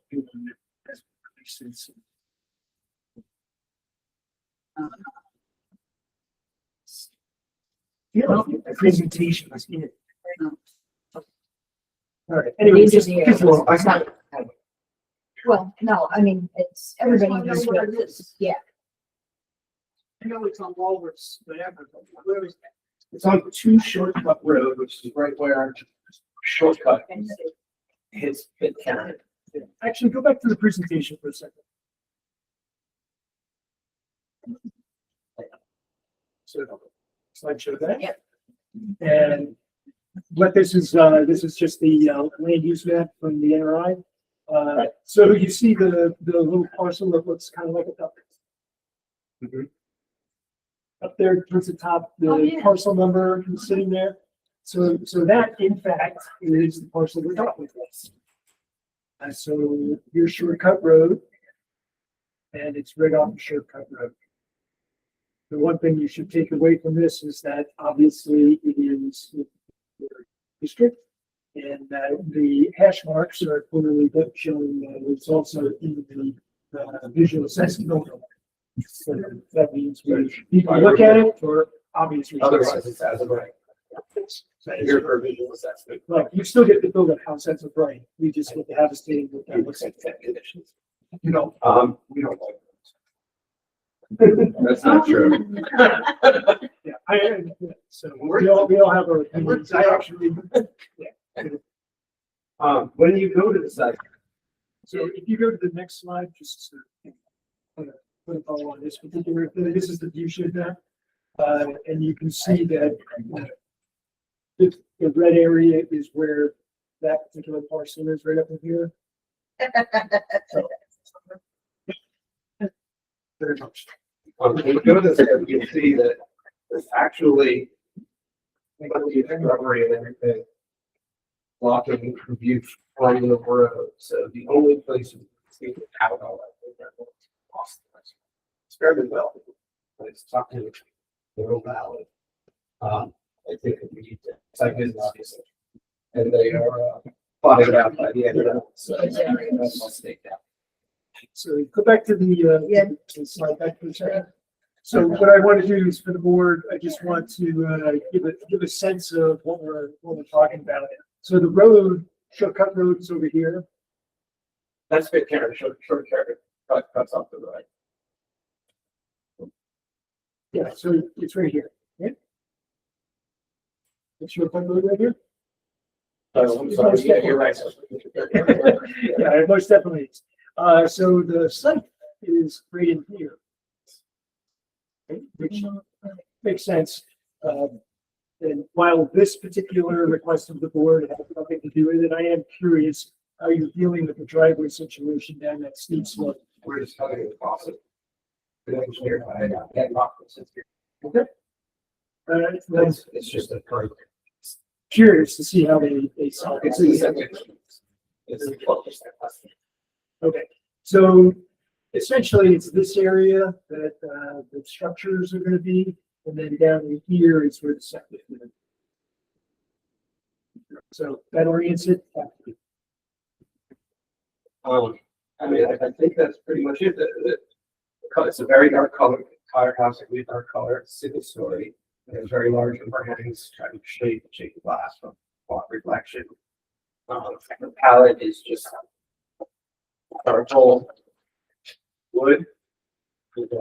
Similar to Shushubon, and then the decks would be a spruce statement art. The entire palette. So to set expectations, so the first thing we're gonna do between now and the next meeting is hopefully be able to do a site visit. And so that's. I can bring it up there, I'm gonna be done at the date. And it will be staked out by the end of the month. So what we're gonna do is, we're gonna arrange with the clerk, so that she can coordinate our respective schedules and, get at least 2 or 3 members up there, to get a sense of the site. And then at the next meeting, what we will do is discuss the details of your plan, and thank you for providing everything. So, that should give us, a good 30 days to review all of the particular material choices, any comments and so forth that we may have regarding those, and recommendations that we may have. We will resolve that at the next meeting. Excellent. We're gonna start visit with Patty and I'm sure I'll stake out. This is the map that. This is. Is that what you were looking for? Right, They were gonna do it? Yep. with its Yeah, and then box their flag. Very cheap stakes. not white snakes. All right, thank you very much. Thank you. That's it. Have a good night. I like to.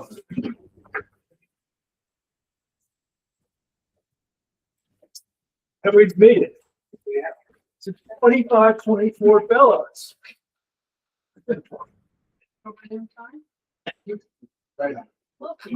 Wow, yay. Should item 6 be before item 5? Or no? So, we have 2, the item 6 is the pre-application. So item 5 is the subdivision that. Oh, it's a different application. Yes, over Okay. different Okay. applications. That makes better sense. While they're nearby, they're not the same. 2 different sides of the road, and I don't believe that the lots are adjacent at all, right? I use the same road. Okay.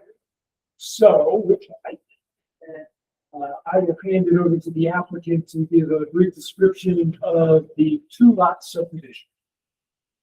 So I live in one, and I'm just gonna 30 block. Yeah. Can you guys just state your names for the record? Yeah. I got that, I got this.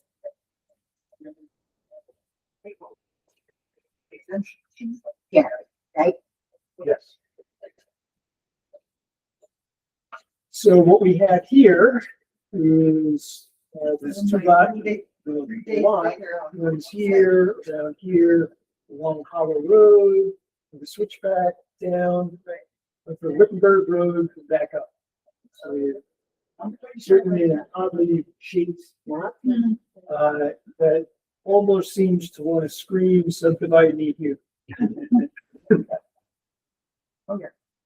Now, my sort of look at the choices that were made in this, the reasoning behind putting the line here is twofold. One is to provide enough acreage into this lot so as to satisfy the 4-acre minimum for A4. And the second is to not impinge on the backyard of the already existing house. See, access way of existing house, Oh, really great here. that dotted lines. Yep. This is a private, correct? Correct. With a road maintenance agreement. Yeah. Yep. It's down here, it's off the map, but there's a switchback here and another connector. I'm gonna break that right. Only two. All right, so one of the interesting things about this particular lot is that it is obscured by the contours of the mountain. And just looking at what the NOI gives us in terms of requirements for visual assessment, it's not going to require any visual assessment. So we don't have the same issues with subdivision that we had at the beginning of the meeting with creating this particular lot here. You just can't keep the hair out of Since anything. there is no scenic view that anyone is going to.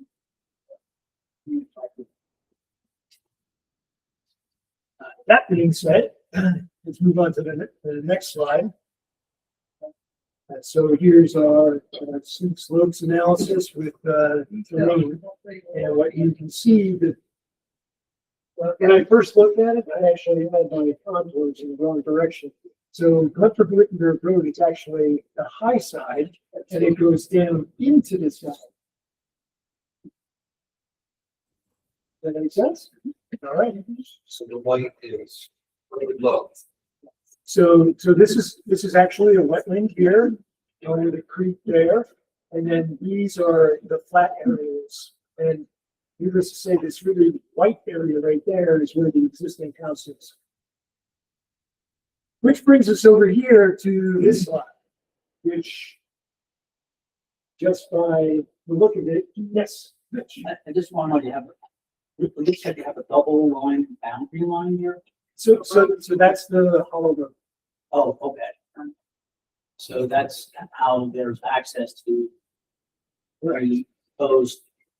The property line follows the road. Yeah, so this is the existing house, and so this will be lot number 1 is over here.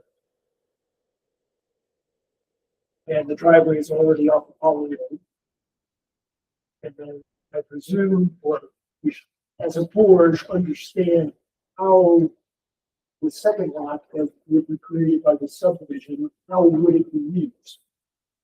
So, correct me if I'm wrong, but the 8 lot, the 2 lot, the one we just looked at, and the 8 lot. The eight lot is separate. But their property lines, but So they don't abut because there's been a easement that takes this land away. So the land that the 8 lot is on is this parcel going up this way. okay, so I was looking at that green area. This area, Yeah, what is that? that's a wetland. Okay. I'm sorry, I didn't hear that. So this is a creek, this is a wetland. Disregard what I said. Yeah, and it's just one of those things we always want to consider when we're thinking about land use, where the wetlands are and setbacks from those and so forth. So for instance, you really don't want to be developing right there. You're now getting very close to the. Rick, could you point out lot 2? Yep, lot 2 starts with this new line that's right there. So it's the big squiggly one is lot 1, this lot 2? So lot 2 goes like this, over here, all the way down. Right. Here, Okay. up this way, back over Right. here, up. There's no line there. Oh, there's no line? Well, so right now it's a proposal. Oh, for okay, so that- 2 lots of this. That funky shaped lot is just gonna be split, those other lines of course confusing. It's gonna be split right near that. I see, Yeah, okay. right there. So we'll have two funky shaped Yeah, lots, so come okay, back up one slide so we can got it. see. Okay, So- okay, better, Yep. thank you, Okay. okay. It's a process, we don't get on the same page. So why did you lead with that? Okay, much clearer. Thank you. Thank you. don't leave with the function. So lot two is going to be very building. Right, so now if we move back down to the other, we do have to give some consideration as to how development would occur here. Clearly, anything in this area, just by the face of it, seems very far. In that you're just cutting into a steep slope. That's actually a flat spot of it. It sits up there, right, in the beginning, right, and So there's a little flat spot there, and then there's a much bigger flat spot over here. So Again, you live there, so by the map, it looks like development should occur over here. Would you concur? now that's where the, All right, so maybe you could talk a little bit about how in the future, development might look on that proposed lot too. it would be right off of the road. Yeah, Just use the pointer and.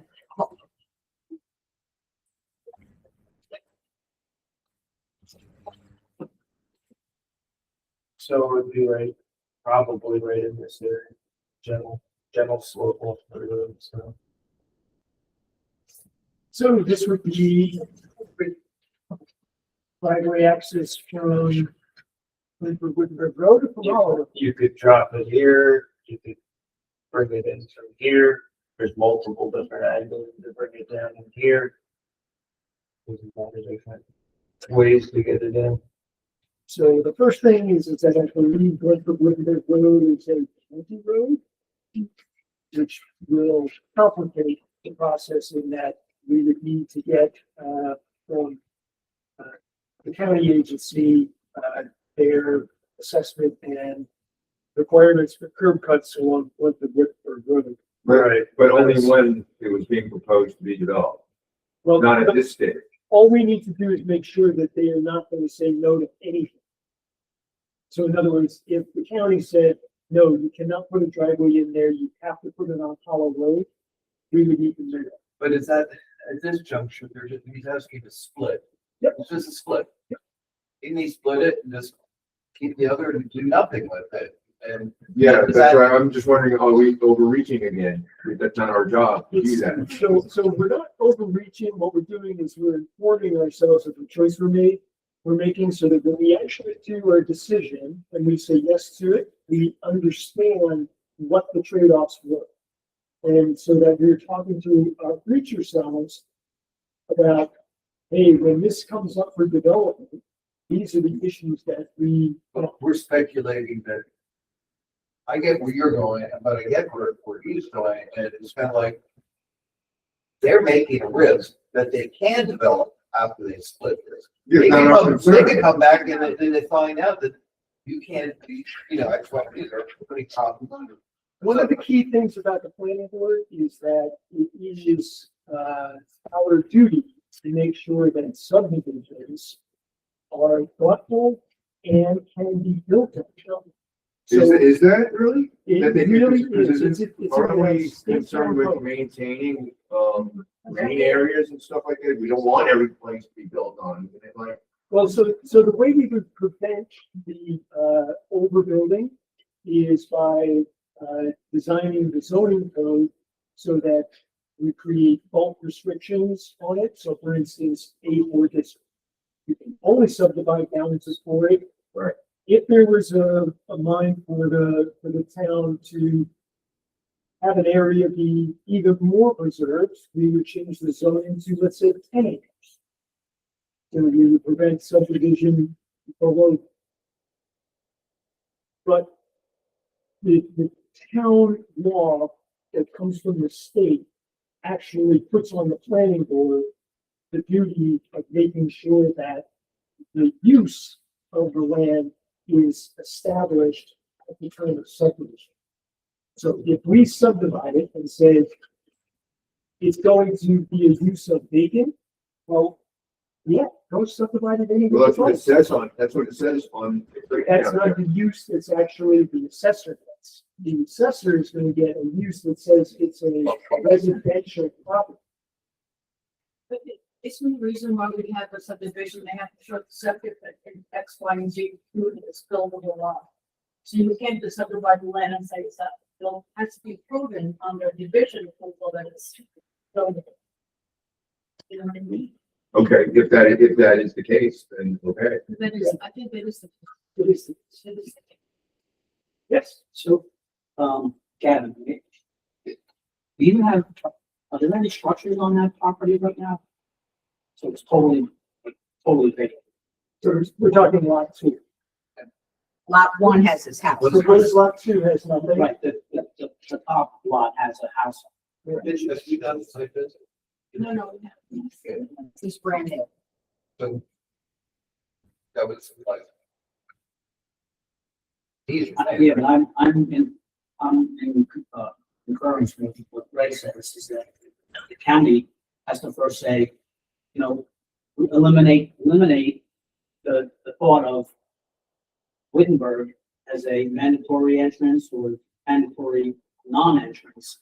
So that way the next road over would be the entrance. Because, So along those lines. yeah, So the applicant can simply say to us, no, the, ingress and egress is going to be from Hollow Road. In which case, as part of the subdivision, we just simply write on the map, ingress and egress is from Hollow Road. And then the county does not need to get involved. So that's one way to go. But if the applicant wants the option of having access from Gutenberg Road, then we do need to involve. Make sense? Yes. Yeah, just informing myself the process that you're just making these determinations based as opposed to going out doing it like this. Is that- We're certainly gonna do a site visit. Yeah, Okay, so are we gonna make a determination today? No. Oh, okay, I was gonna say, so this is the background that we're, okay. This is just a discussion. We do have, two actions that we can, do, which is, the first is, classifying, the seeker. Action.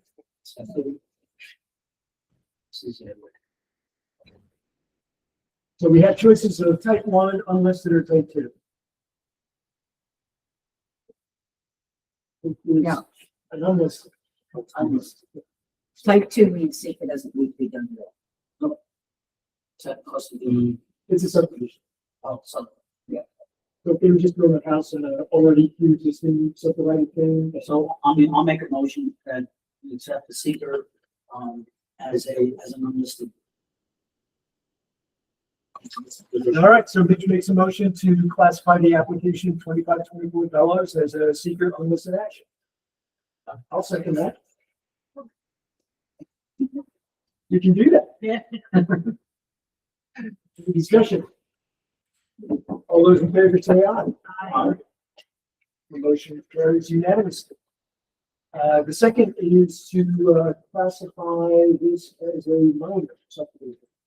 It's just too much. Just make the motion to classify that. Wonderful. So there's a motion, and I second that motion. So the motion on the table is to classify application 2524 Bellows as a minor subdivision. Any discussion? All those in favor say aye. Aye. The motion carries unanimously. So the next step is going to be to schedule a site visit. So if you could work with the clerk on coordinating calendars so that we can get out there and take a look. Wonderful. One of the things I also think, because I'm not sure how that road is right now, because of all the snow, but we need to have like a plan or something. You can't just park on the road. Very good point. Yep, so perhaps we could make use of the driveway, of the house, but if you could make arrangements with the clerk on where we should park when we arrive. Yes. Yeah, Nina recognizes the clerk. At what point do you want to refer it to New York City to get comment? Because they can sometimes take a long time. So we're gonna do that immediately. Okay. We did a motion that we refer it. We actually don't, we don't need a motion for All that. right, so you want me to just refer it to the P. And why is that required? We're adjacent to it, and we see, Property. It's completely Okay. surrounded by city property. So they require Okay. and it's part of the, so we need to, one, notify them of the action, and then two, give them the opportunity to do the lead agency procedure, which they'll never do. Okay. We need to do that. So, but these are just automatic actions that we can vote on.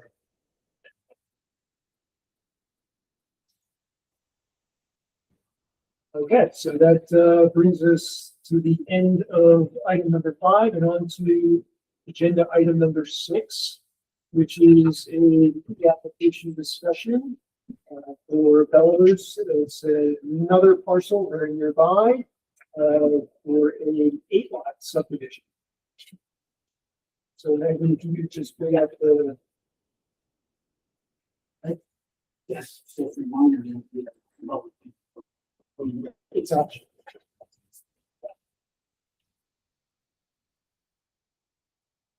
To orient me a little bit, where was the last, on this map, was that near the bottom of this map? So here's the lots that we were just talking about. Okay. Down here. Here's Hollow Road. Here's the parcel. And this is, I believe, the proposed subdivision, although I don't think the actual. Where's Hollow Road? It's also the. Okay. So this is really just a sketch plan of that, so what we're really asking the applicants to do is. is there a name of that easement right away? Is there a road there? Is it called something? This, Hollow Hollow Road? Road.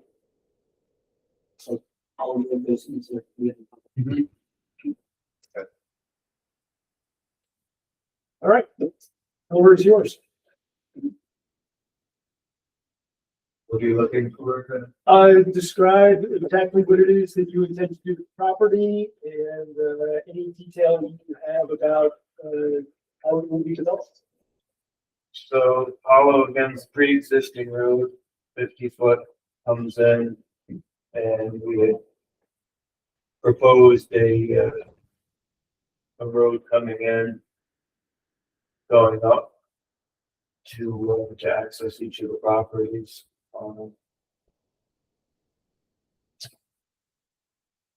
That was kind of the start of it. Yes, we just went through with that. Well, Right on the edge there. Yeah, what is it going at? You know, we're not just discussing the road, I'm discussing the actual subdivision. Yep. That would just be the road that services. Different packet in that, different. Well, how come those are attached to the ones on top? So this was what was this? This was a map of when I purchased this piece of property with Hollow Road. After I had purchased this one, we did a lot line adjustment. Come over to here, and that's one. I did that color. So that we're looking at the whole shaded area. Yes, everything that's. So that is a map, the near and Larios that was done for when this was created. And then we broke it into. So the one corner bottom lot doesn't have the road going to. Here, Well, the presumption is that you'd have an access road that's Yeah. delineated, and then there would be driveways off of that. Yeah. Access it. Like, can you move to the next slide? which all these are actually old logging roads that we're using. So the other question is, that line up top, that's the town of Woodstock. Yes. So then the town of Woodstock was,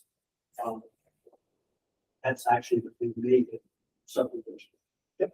And so the town of Woodstock has to be advised, plus anybody that owns that property side. Still, Just the city of New York. This is the city of New York is going to be revised, the town of Woodstock will also be referred to. So there's a lot of agencies that are going to get involved in this. But correct me if I'm wrong, yeah, sorry, isn't this big lot down here gonna be incorporated as a lot line adjustment? You're going to go to the next slide, so that I can get some items. So here's again the slope and elevation models, and then you can just see this is what the lot is. Make sense? So all the other lines were just proposed subdivisions put in place once upon a time. That map came from the assessor that was really when the lot line adjusted. That was, from the near and iron, the original purchase. Yeah. So some, again, there's no application. yes, just a question for you. What's the, so to go from where the corner of the lot that drops down, once you come, stop. Right about there, you can see the contour changes big time, straight across, right? What is the slope there? Because, I mean, you have to cut switchbacks in that big. Yeah, so the, this area in here, that's a slope of 28%. This slope up here is almost 40. And what we're talking about is this area, which is close to the bottom of the valley, it's really out of view. That you are now, once you hit here, you're going up the west face of Ohio Mountain. And this is the peak of Ohio Mountain. The summit is actually right there. So there are certain siting requirements that they automatically come into play here. So one of them that you should be aware of is that no structure can be above the ridge line. So this is the ridge line here. So anything has to be below that elevation. The top of the house has to be below that elevation. This is for instance. But there's going to be a lot more requirements because where you're attempting to do this. So the acreage of this particular lot is 38 acres? Yeah. Okay, 38 acres. So here's an interesting opportunity. In our code, we have a whole section dedicated to open space development. That is, this lot is the ideal application. So the applicant is looking to get 8 lots. And if you divide 78 by 4, it certainly provides more than enough acreage for the 8 lots.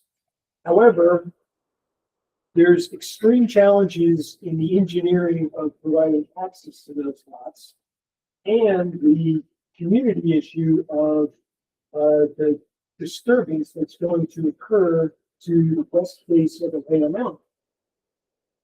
So what open space development zoning is all about is provide the opportunity for the applicant to put in 8 houses, but recite them lower on the face of Ohio Mountain so as to preserve the upper part and reduce the zoning requirements of 4 acres down to something more manageable that allows the sites to be more easily put into the topography that's on that site. Does that make sense? So that is something that we should all read up. There's a whole section in the zoning code and in the subdivision code about using open space development. And for us as the planning board having the right or the authority to basically put portions into conservation easement and use that acreage to add back into the non-conforming lots so that they are still conforming. Doesn't explain how it's gonna get photo. Well, so with that, if you were only trying to get access to this really beautiful spot to put houses on, then the engineering, you're now looking at just one giant switchback.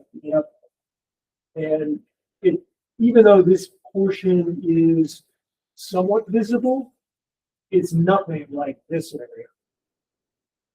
So to me, it's that trade-off, how do you, as the applicant, get a view?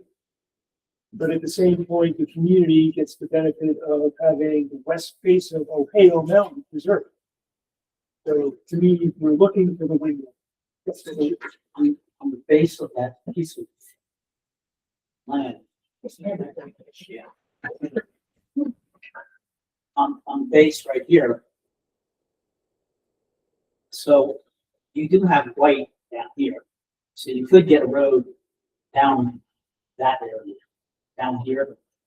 I looked at that, but it's a little challenging because you have an 8 or 50-foot setback off of the lot line. Right. So that leaves almost no space below the bridge. But plus open space development and through the ZBA, they could get away with it. It's a possibility. So, yeah, I'm just saying that so that they can double tier, then, the back parts would be basically into the mountain. So we're adding 8 new homes on the top of the road as well. Well, I'm thinking about the border. So that is a very good point, and next time I will have a map for that. But for Ohio Mountain itself, I don't know where you are, but areas up in here and going east have severe water shortage problems.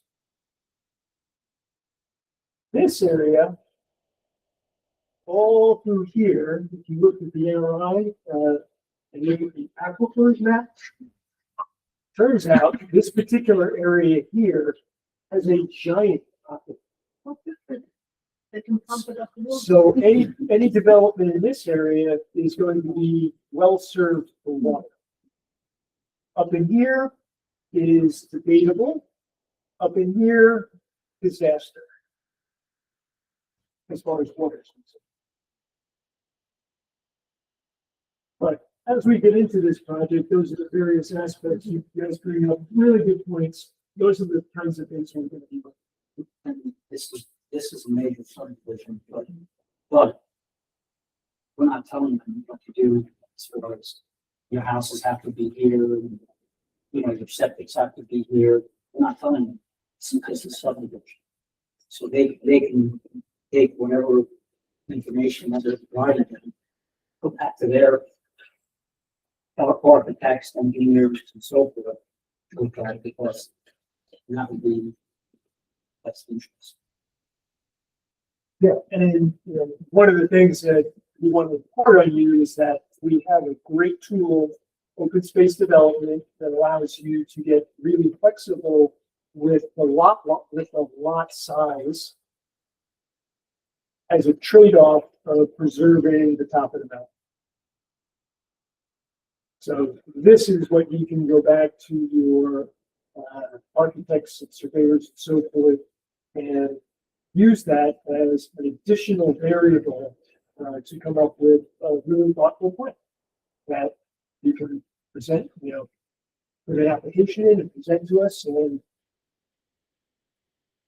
It's very exciting.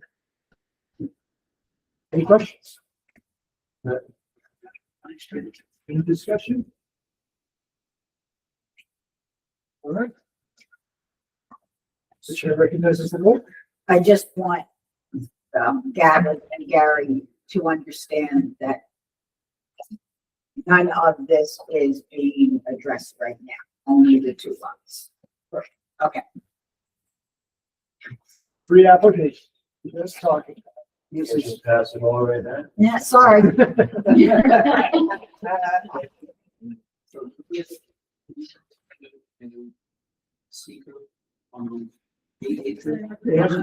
submitted an application. That's what I was trying to say. You don't have it. So, Yeah, on this, when you see pre-application Yep, there, yep, yeah, that just means that it's really informative. It's just for having a conversation with them and It's a hundred year knowledge and what we're and that way we can give them some advice as to how to steer through the zoning code, so we end up with that win-win. I might make a suggestion that when you go up to look at the two-lot subdivision, you might possibly spend an extra 10 minutes. That until take up on the 4x4 and walk just a quick loop so that you can see where we're looking. Excellent suggestion. So we'll add that into the, Probably. to the one. Yeah. Yeah, on the 4x4. Yes. Gavin, do you want to be included in scheduling the site visit or Gary just you? Now, right there, you're looking at the map. Okay, but I will certainly copy you. Okay. Yeah, that's just sort of figure that out. A little snowy. But even for the two lot, Yeah, I don't know about if you're that. getting to your house, at least they can, right? I got 32 inches on the ground right now. It's amazing. It's Four-wheel insane. drive. Anyway, thank you for coming over. Yeah, Thank you all. See, Nice evening. All right, so we have one last bit of business. It is a voucher for approval. It is a $170.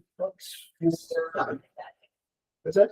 Something, Yeah. well, it was under 74. So you had provided the link Yep. to it, so hopefully everybody had a quick take a look. It was really just a 15-minute consult by the attorneys with regards to the I-28 Opeo project, the pre-application. They were checking in what's going on. So that's all that was. do you need a motion to accept the budget? Yes. I'll second it. All right, Too slow. motion has been made to accept the voucher. It has been seconded. Any discussion? All those in favor say aye. Aye. Motion passes unanimously. Oh, Quick that's quick what's- question. The, that New York Planning Federation conference, is that something that on the discussion board or is, does the town board have to? So, this is something that, Maggie and I talked about to tack on to the end of, sort of board discussion stuff. The conference, we'd like to send, really as many members as we can. Where is However, it? I strongly suspect that the town board will put a limit on how many people can go based on the cost. Where is it? It's in Cooperstown. Yeah. Oh, I love. We get an overnight, stipend, Well, so, hotel, so, 5-star? so Keep asking about it. it's from April 19th to the 21st. So it's Sunday to Tuesday morning. The rooms are 110 per night. It's a special rate, for the rooms. The registration fee for each member, because the town is, part of the New York Planning Federation, is, I believe, $250, per person. So 2 years ago, Mitch, Ray, and Carl went to Saratoga. And when the budget for planning was done, I did include at least 3 members tentatively, because I know they wanted to go last year and the hotel got full. So, So here's what we're gonna do. So, the clerk will send out an email to everybody. And this is going to be the last and final email. If you are interested in going to this conference, please say yes. And is it April what? 19th to the 21st. She'll put all the dates in there, so that everyone has all the information about it. I know Mitch, Ray, and Carl. They both told me tonight when they called. So, So Keith is what? He's first, first. So what we'll do is, we'll, Two days. from that, from whoever says yes, we'll come up with a count. And then what we're gonna do is put together a proposal to the town board for everybody who wants to go, and then options for reducing the number down to one or two. Because we really should have at least one person. So hopefully, the town board can find some dollars for, and I'm looking at the town board right here. Can find some dollars for, getting many of us to get to that. Maggie, is that town boards are, Does. You get like 8 hours, you get. yeah, but you can't all go over Yes, you next, oh, you can. Yeah. What's the name of the conference now? It's the New York Planning Federation Annual Conference. I think I've got. It's the big I one. think I've got extra. That's the big, but I cannot go. You can Well. Give your place off then. Cooperstown and a. Lady. I'm gonna close again. Whatever you guys. I'm gonna talk about the workshop for proposals. That is my next thing, as you can see right there. Okay, so what I didn't want to do is try and tack it onto the end of this meeting, because there's enough variables in what could have happened. We held pretty much the schedule, so. I've been working on assembling, as you know, I've been assembling all of the proposed zoning changes, organizing it into a project, and dividing them into things that are what they call ministerial in nature. In other words, it's just fixing obvious errors and things that are in our code, to major new sections like cannabis law, or ability to put that sell cannabis, to zone for places that sell things. ADUs. And ADUs and other changes that are much bigger in scope of nature. So the next thing I wanted to ask you all is, would you be open for a workshop where we just focus in on zoning? Yes. Okay, so for that, I will have assembled all of the major sections that we can look at, the existing code where it exists, all of the edits in a proposed final, and then as a group, we can make tweaks and changes. Proposing these edits, us or? So this is an aggregation of everybody from Matt Jankowski to the building department to zoning, or the, like everybody's had their fingers in this. Okay. So, These are all proposed zoning changes. As it says, okay. so one of the things that I did is eliminate the things that are just flat out against state law. So we can remove that out of the picture, and then focus in on essentially the meat of, let's say, ADU. What are we trying to accomplish? And then the right procedures, the language, and so forth, in order to present it to the thing. With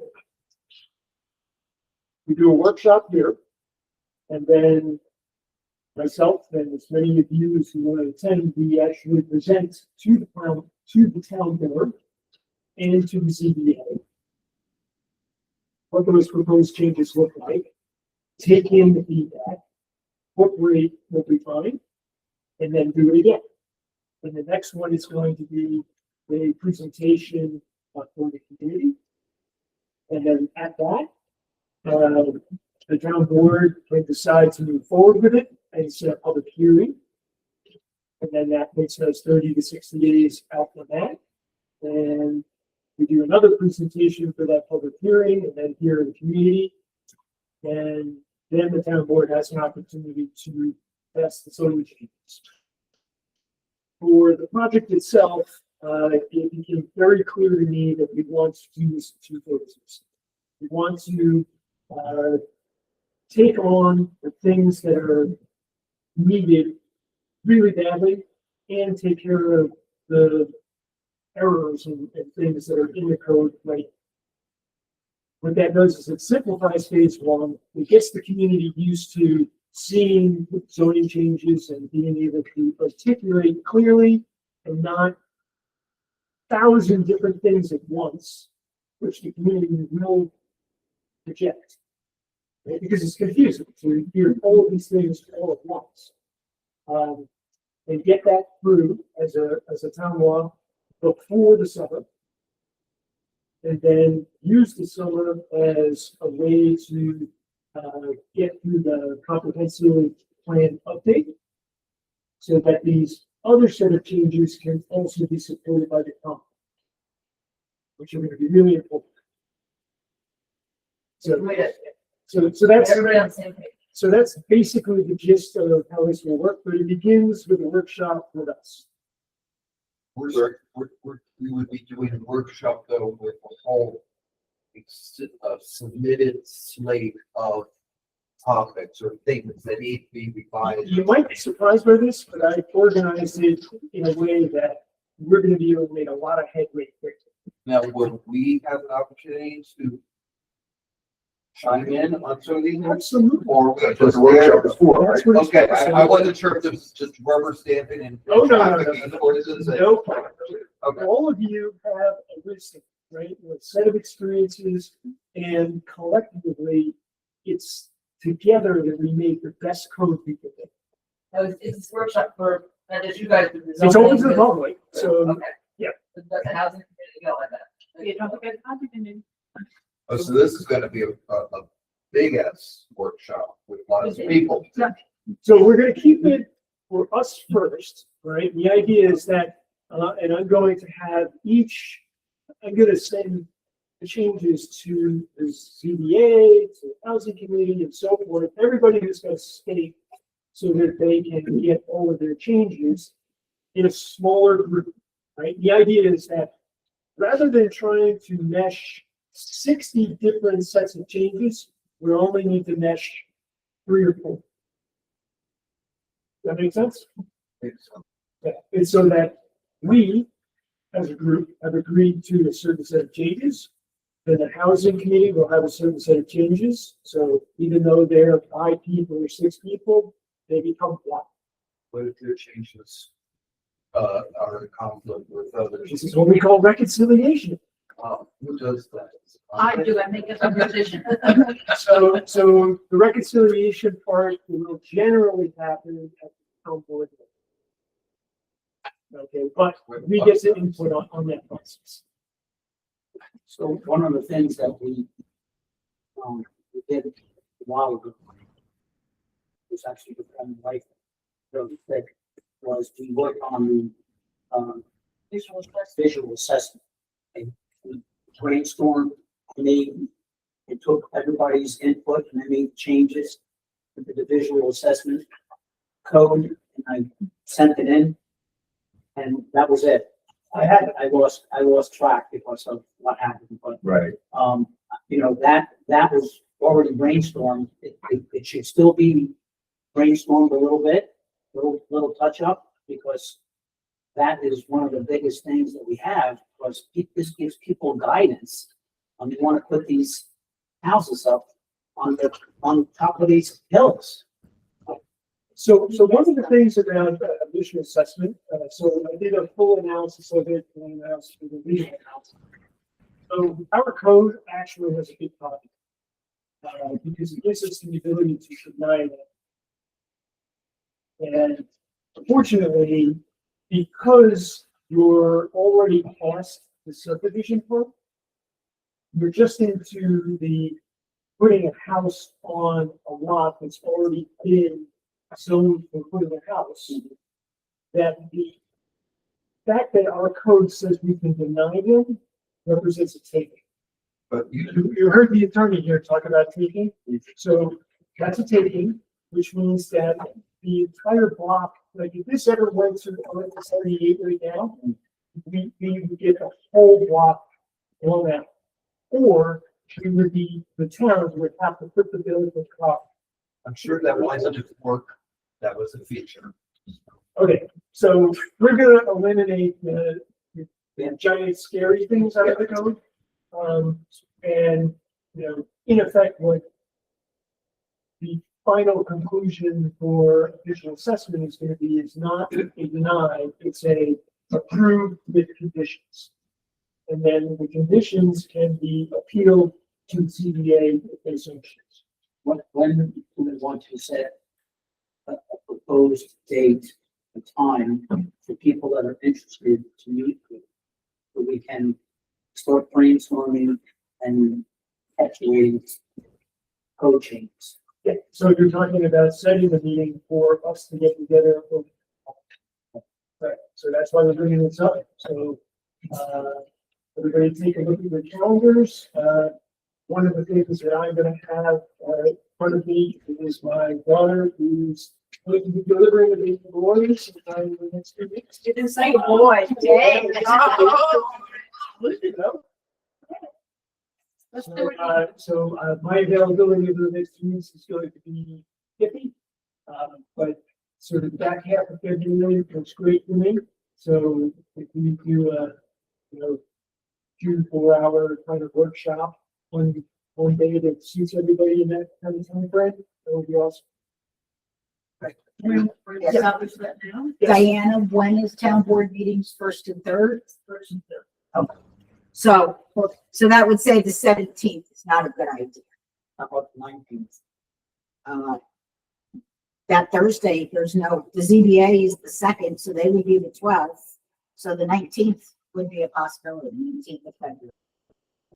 So Maggie, why don't we do this? So identify a few dates that work in the back half of February, Okay, send it out, and then if everybody can respond back with the dates that you can make, and then it should be pretty obvious which one you can all get. And that'd be the second and fourth, And I'm assuming for example. this would be daytime, not nighttime, right? well, that's the other Because thing I if wanted you're to talking a know. couple hours, Yeah, that would be my inclination, Okay. as long as it works for everybody, so. I can't do. So do we want to propose 5 o'clock like our normal thing? So, or, no, I think we just said Daytime. more daytime, not nighttime. okay, 5 o'clock. Why don't we do this? So when you put out the proposal, each date, put, 1 PM, 5 PM. okay. And then everybody can chime in. Right. with what There's a works. survey. If you can make both times, say it. Schedule, what do they call that schedule?